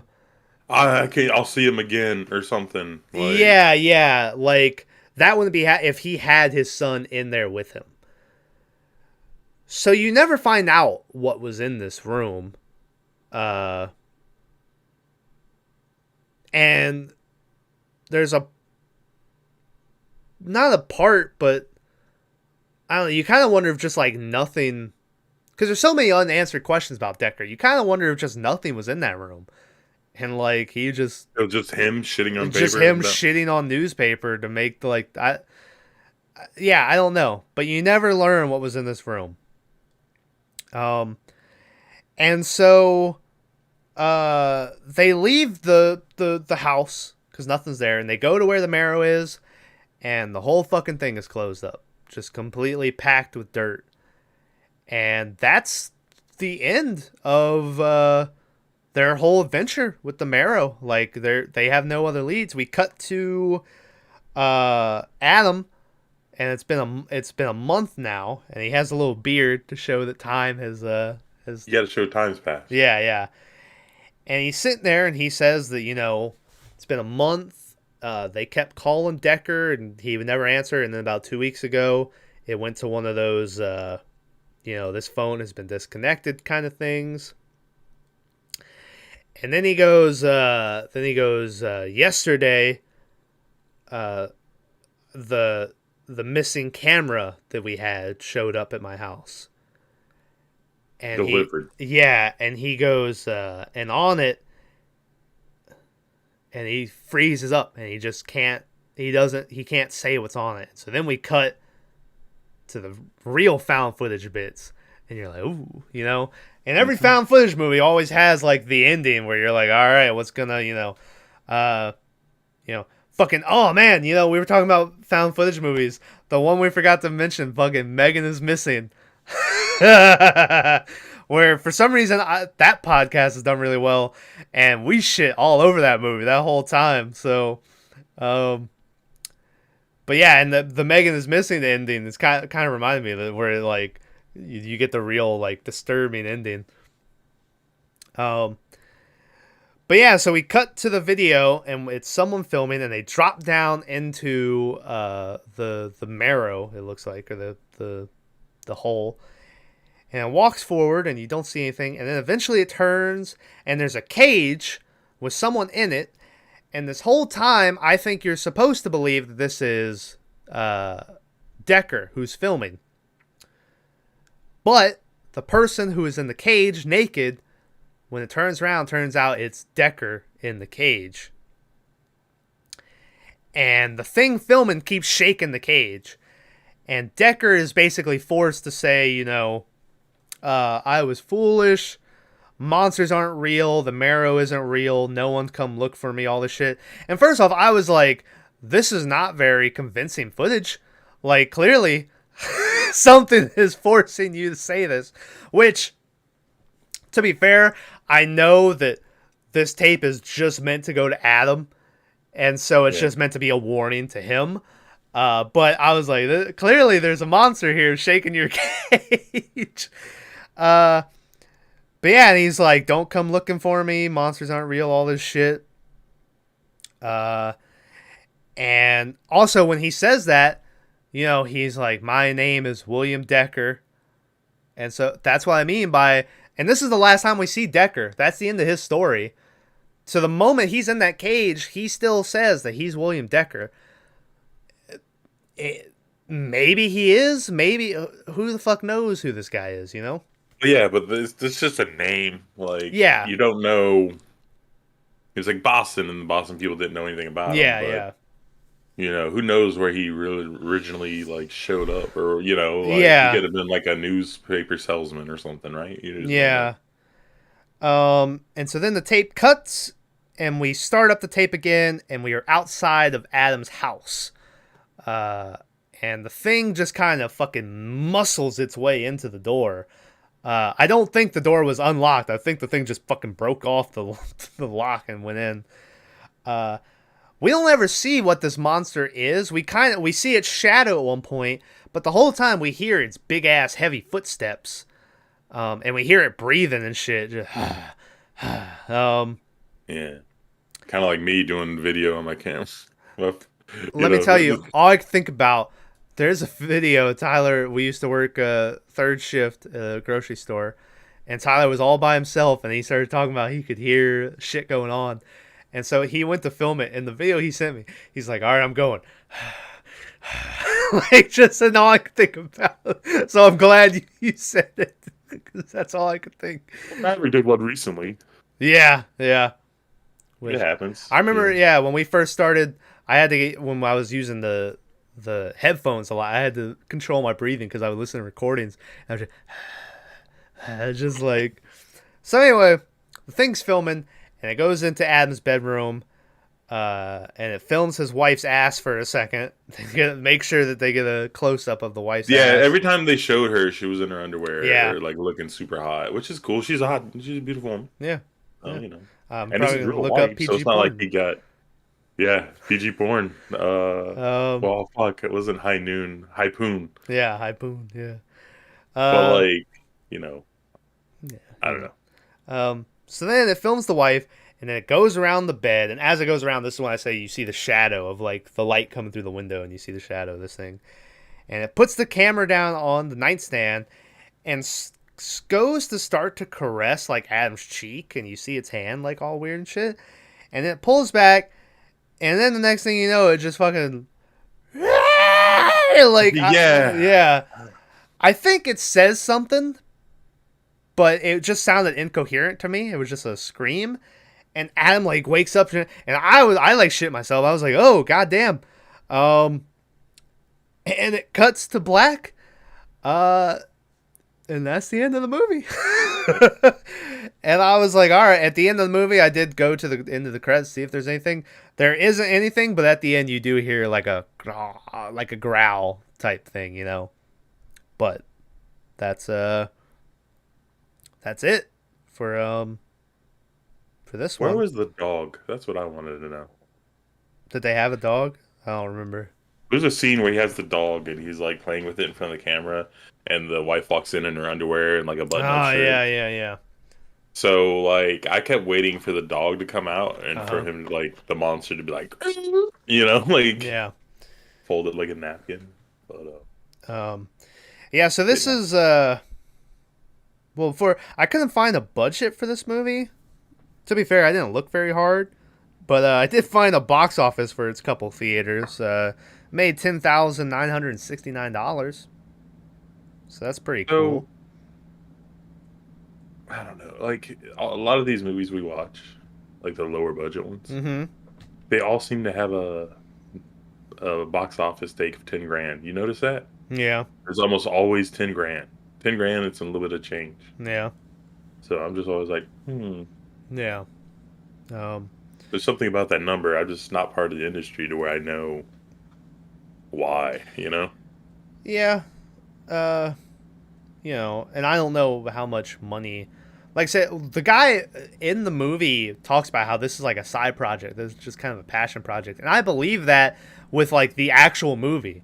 I think this was just like a little side thing for him that he wanted to do. So I don't know if he expected it to be a big success. Obviously, I don't think that guy's hurting. Really clear. They established he's like he has a nice house and everything. I'm sure that was his house, right? No, it was fake house. because he didn't want people coming to his real house, so they rented a fake place. Oh, that would be nice.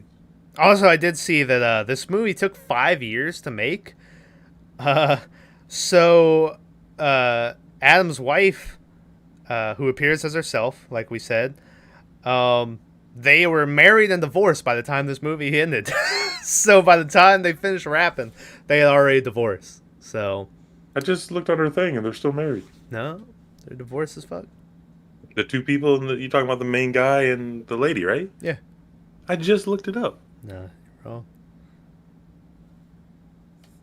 Maybe they got back together. They worked it out, man. Good for him. Right, Adam Green and Riley Vanderbilt, 2010 to 2014. It's their marriage. I just looked it up because I was looking for. Never mind. Yeah, you know what I was looking for. But, anyways. But yeah, so there's that. Let's see what else I got written down here. Oh yeah, that's about it. I had written down the tombstone thing because I didn't see it, but you caught it, so we already covered that. Almost no CGI in this movie. Like I said, it was Alex Pardee is the guy's name, the artist. So all the monsters. Shout out to Alex. Yeah, all the monsters were like designed by him. How do you spell his last name? Pardee.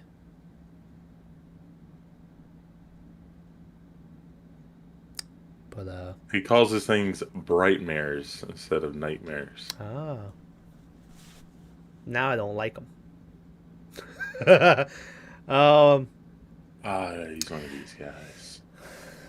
Yeah, so I read they did this because they wanted people to come up with their own explanations for shit, and they enjoy going to conventions and people have these wild theories and stuff like they never even thought about, and then when people explain it, they're like, oh yeah, I haven't read any theories myself really, but we had this discussion with Lake Placid, not Lake Placid, Lake Mungo, where the reason I liked Lake Mungo so much was because of all the theories and how open-ended it left, and I won't get into it, but maybe there was a murder setup type thing going on, and all this shit. So there's a lot of you miss it shit, right? A lot of miss it shit, a lot of weird shit that they mention once or twice and then never come back to.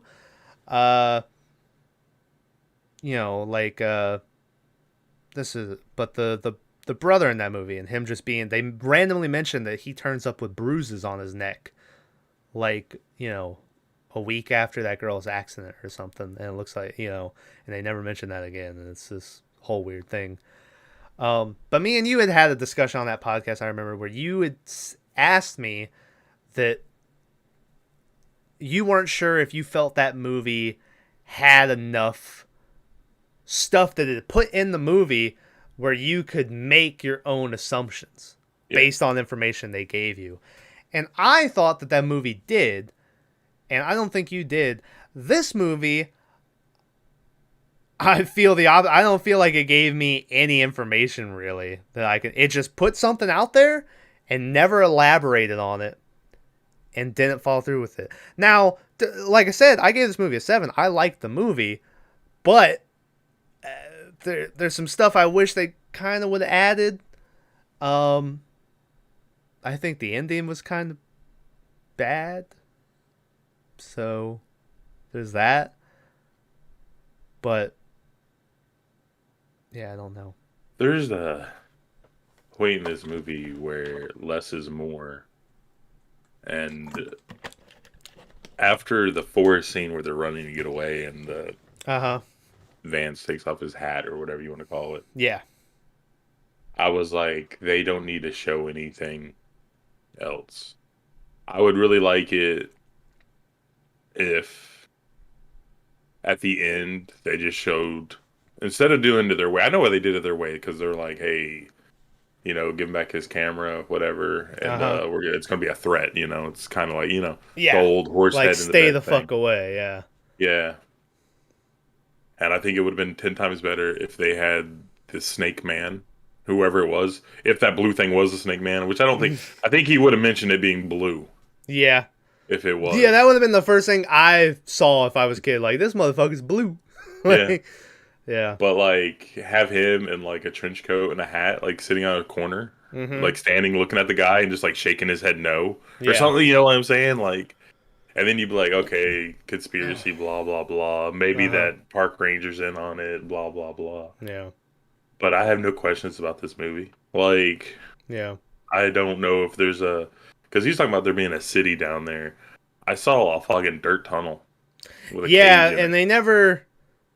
Yeah, because the only time we ever go in it, we literally only walk a couple feet and we see that cage. So we never go down in there. So I was expecting there to be a whole fucking thing where they eventually. I was expecting when they were filming, I thought it was going to be Decker and we were going to go down into that shit. And I thought it was going to be like this kind of heroic, Decker went without them to save them, but then was, somehow managed to get where the film would get to them somehow.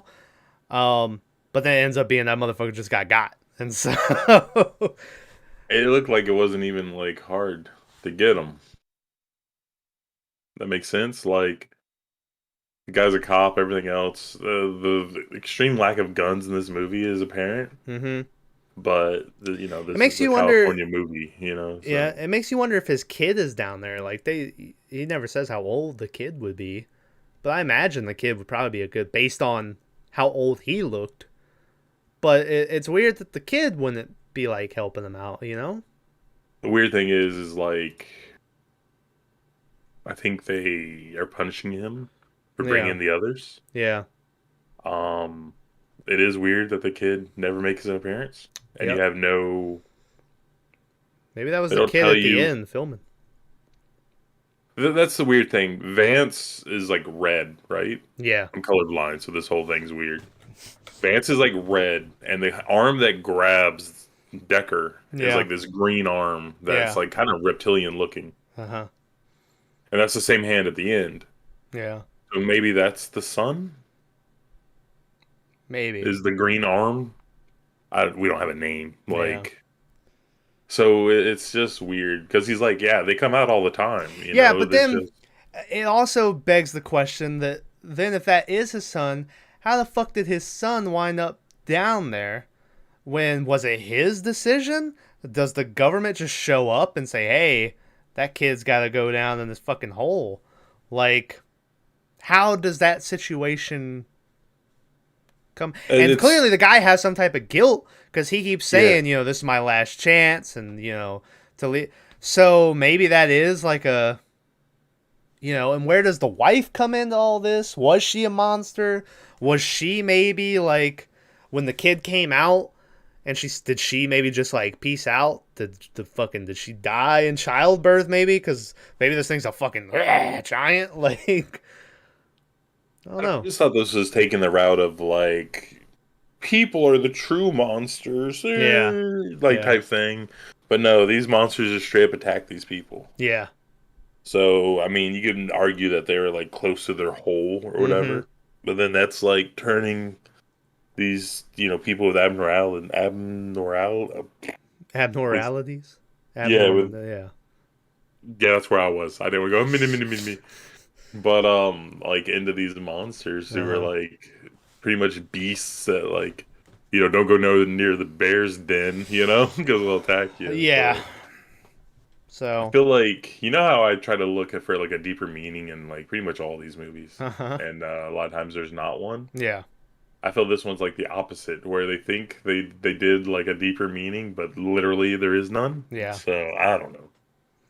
Yeah. Because, in my opinion, all of these cameraman and the director, main star Adam, Yeah. should have died. Right? There's no death in this film at all. Yeah, like usually No found blood, no footage gore. movies Yeah. end with like some death or something. But no, fucking Decker is in a cage, but he might be all right. Naked. Yeah. Might just be what he's into. We don't know. Maybe. But But like I said, it's a weird movie. Like, I feel like it's trying not to be a gore fest, right? but then they want to celebrate practical. So I think I've talked about this before and how it annoys me about how practical effects, they're cool. You know, I enjoy practical effects. But these folks need to get off their fucking high horses with practical or nothing. Oh, practical is the only way to go. You know, I heard they didn't use any practical. That's CGI.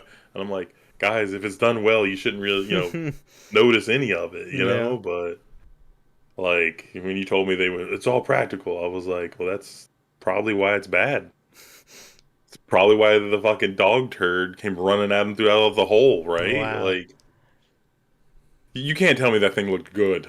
I didn't see it long. By the time, like, I think it had been on screen for a good 10 seconds before I registered what the fuck was happening. Yeah, and I was like, what is this? Yeah. But, like, there's plenty of films that use CGI that look great. What's, it's not Deep Space Nine, that says Star Trek clone. It's the one where it's, the ship Horizon? and they go to, Event Horizon. Yeah. They had to use both, right? Yeah, I mean, there was definitely CGI in there. Well, yeah, because you had, like, the weird ship parts, right? Yeah, and that coolant shit flying around, and... But, like, I mean, that movie was, like, 20 years ago, right? Yeah. And it was great, but like I said, practicals, fantastic, but when your shit starts looking like Nightbreed, it's time to back up. Right? It's time to be like, yo, is Nightbreed a Cronenberg? Yeah. So yeah, like when your shit starts looking like, is this a Cronenberg film? You need to be like, guys, let's cut some stuff. There's a reason why, if you look at the channel, should be fair, we haven't, like, there's not one director director or star we've, like, gone after a lot, but there's a reason that there hasn't been a lot of Cronenberg movies on the fucking the podcast, because I don't think I've liked one of them. I don't like Nightbreed. I don't like Hellraiser 1 or 2. Like, I really liked the first Candyman, and that was a novel he wrote, but he didn't have anything to do with the movie. And well, that's the thing. Like, you can, how can I phrase this to where it doesn't offend everybody? You can be a great writer. Doesn't necessarily mean you're a great director. yeah. Right? Like, look at how many songwriters there are who aren't, like, famous musicians. It's like, you can write music great, but you can't fucking play the flute to save your ass, right? Like, Yeah. I picked flute because that's the one, like, I don't know anyone who plays flute, so no one could, like... Jethro Tull? Yeah, but he was amazing. He could play that flute like no one's... Yeah. But it's just one of the, like, Cronenberg, like, I don't know. I like Cronenberg stuff. I like Nightbreed. I dig it, but... I think if I remember right, I was the only one who didn't like it. Even though I have been wanting to pick Videodrome for a while, but this suffers from the Cronenberg effect of where they're like, hey, let's just throw in like 7 monsters. yeah. And it's like, oh, okay. But you have to, right? Because it's supposed to be a city of them. This is, I don't know. This just seemed like a lamer version of Nightbreed. Because isn't that what Nightbreed is? A city of... Nightbreed was the city of monsters underneath the the cemetery. It wasn't under, it was on the outside of town by the old oil field or something, right? Yeah, it looked like the most evil shit ever when they panned over to it. Oh, yeah. But then you had that hot chick. Oh, man, she was so hot. Yeah. That's the one thing I remember from that movie is the hot gypsy woman. Mm-hmm. And y'all making fun of me because I thought she was hot. No, Maverick liked her.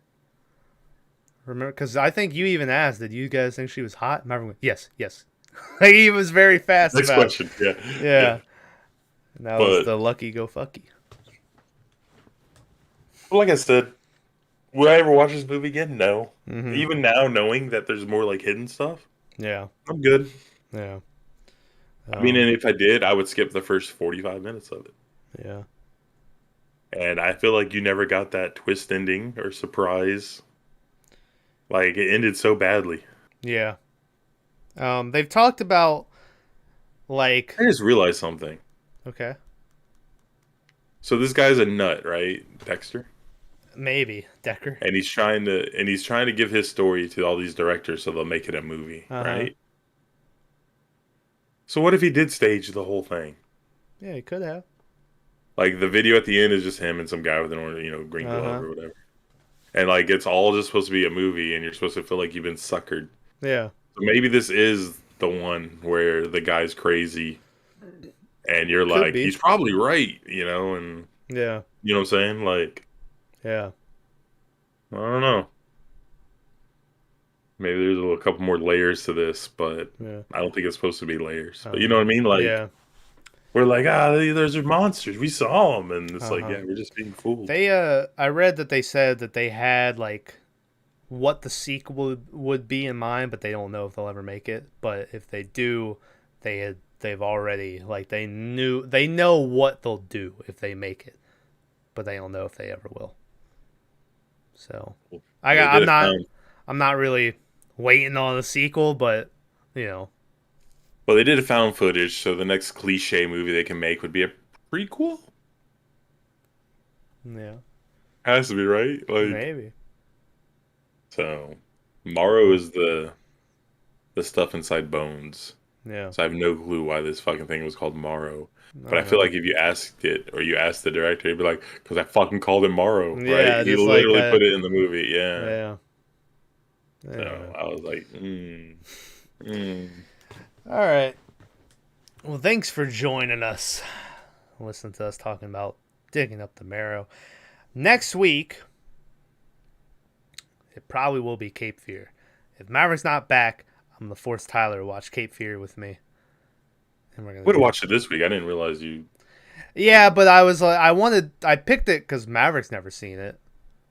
I know you've seen it, so I was like, yeah, we'll watch another movie, and maybe that'll get Maverick back for next week. But if he's not, then there's a good possibility we'll probably just do Cape Fear, or we might end up watching fucking what was that other movie you had?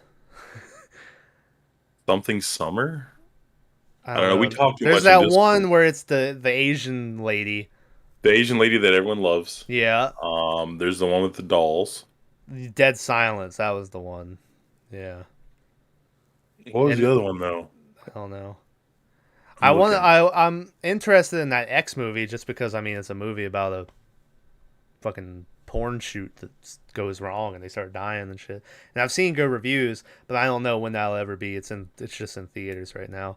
And I gotta be honest, I don't really feel like going to the theater to watch this porn fucking slasher movie. You know what I mean?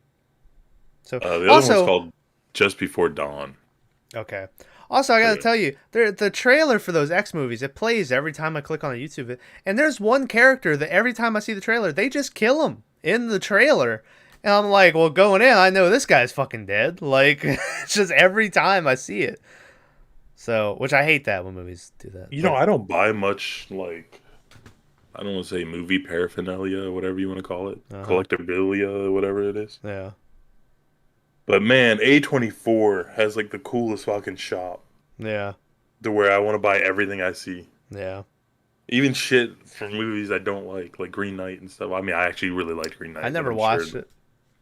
Pretty sure no one else did. It's not really a horror, but No, like, that's people why, probably yeah, dig I it. would have picked it for the podcast, but it's never, you know. But A25, it's got to be my favorite studio, right? It's probably mine. Yeah, yeah, I mean for everything right now. Cuz they did Uncut Gems, Good Time, fucking The Lighthouse, Hereditary, fucking We don't have to bring up Uncut Gems or Good. fuck you, buddy. They're making that Northman movie coming out that I'm hyped for. That looks amazing. Yeah. Um they made The Green Room, I'm pretty sure it was A24. Yeah, it was amazing. Yeah, they also made It Comes at Night, which we don't really need to talk about that one.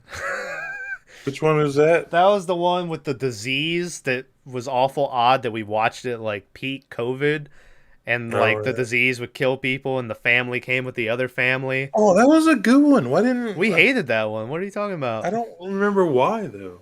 I don't know. We hated it. I remember we all hated it. I mean, the movie's a slog, right? And then Yeah. like, And that little kid kept getting all horned up by the new lady who was the wife of the fucking. yeah, I'm What do you- looking. I'm looking up on the shelf to see if I see any other ones that pop up.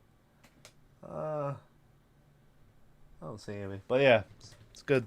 Anytime A24 is slapped on studio, they do have one movie coming out that I gotta tell you I don't feel at all, which is this Asian lady that I recognize and she's in shit. I think she might have been in that Shang-Chi movie. She's one of the Third Eye. Yeah, where it's like her going to different universes and she can absorb the powers from. So then when she goes back, she can still do all the shit she did before. And it's got like a David Bowie song that's really good playing in it. And I don't know. I was watching, I was like, this looks bad. I was like, I don't like this. What was I gonna say? I think she's the main lady from Crouching Tiger, Hidden Dragon. Hmm. Okay. Not saying that makes her good. Yeah, I'm yeah, just yeah. saying. Anyway. But pretty decent. All right. Well, next week should be Cape Fear. I don't think we have any overtimes planned. There might be some shorts. I haven't made any in a while for the podcast. I need to. Link to the gaming channel in the description. By the time this one comes out, there'll be a new mashup video and some more shorts. And then there's a second golf videos on the way. We need to hop on and do another couple golfing games, and I can finish up that video. And then me and you, I was thinking about. I mentioned us doing the Paranormal Activity for the overtime, going through that series. I thought maybe we could do the Evil Dead movies because there's only 4 of them. It seemed like that'd probably be pretty easy for us to get through. Might do Hatchet since we just watched, this thing. The first 2 Hatchets got some cool stuff. There's a joke in between those 2 that I like. That's pretty funny. Yeah. Kind of want to go camping and then have your laptop and us watch a scary forest movie. Yeah. Out in Well, I the middle of always the said before we even started this, there was that movie with fucking the Tyrell lady or whatever from Game of Thrones. I can't remember her name. The one that looks like Lola Bunny. Yeah, with the red hair. Yeah, and it was like the Suicide Forest movie. And I said that if we hit it big, I wanted to do an episode where we go to the Suicide Forest in Japan and we do a live thing there. But we could also just do a forest episode. We could find one. I mean, that's doable. I mean, we just We have to find a time to go fucking camping and do a. Well, I think just a weekend. Yeah. It's about to be so fucking hot. Yeah. I don't know. We should just buy a boat and go out in the middle of the ocean and film these things. And we do an ocean scary movie. Yeah. I mean, The ocean's kind of scary itself. Out there dark, you can't see shit. Even when you shine a flashlight, it just absorbs. It's just too dark, you can't see nothing. Bring some ladies and then the implications, The implications. I can't say no. All right. Are you gonna hurt these ladies? Yeah. No. No. It's just the implications. Yeah. Well, are these ladies in trouble? What are you talking about? Sorry, guys. Good joke. Yeah. I guess it's not if you're a lady in the ocean, but yeah. All right. See you guys next week. Cape Fear, probably. Cape Fear, water, right? Cape. We We could have done there's that water. one. We could do it on a boat. We could. Oh shit. And You then get that first at paycheck the end, can one of us get in the water and do like the where we just have the eyes poking up through I'll do that, but it'll just be my ass crack. Yeah. I like this. All right. Famous crack. Yeah. See you guys next week.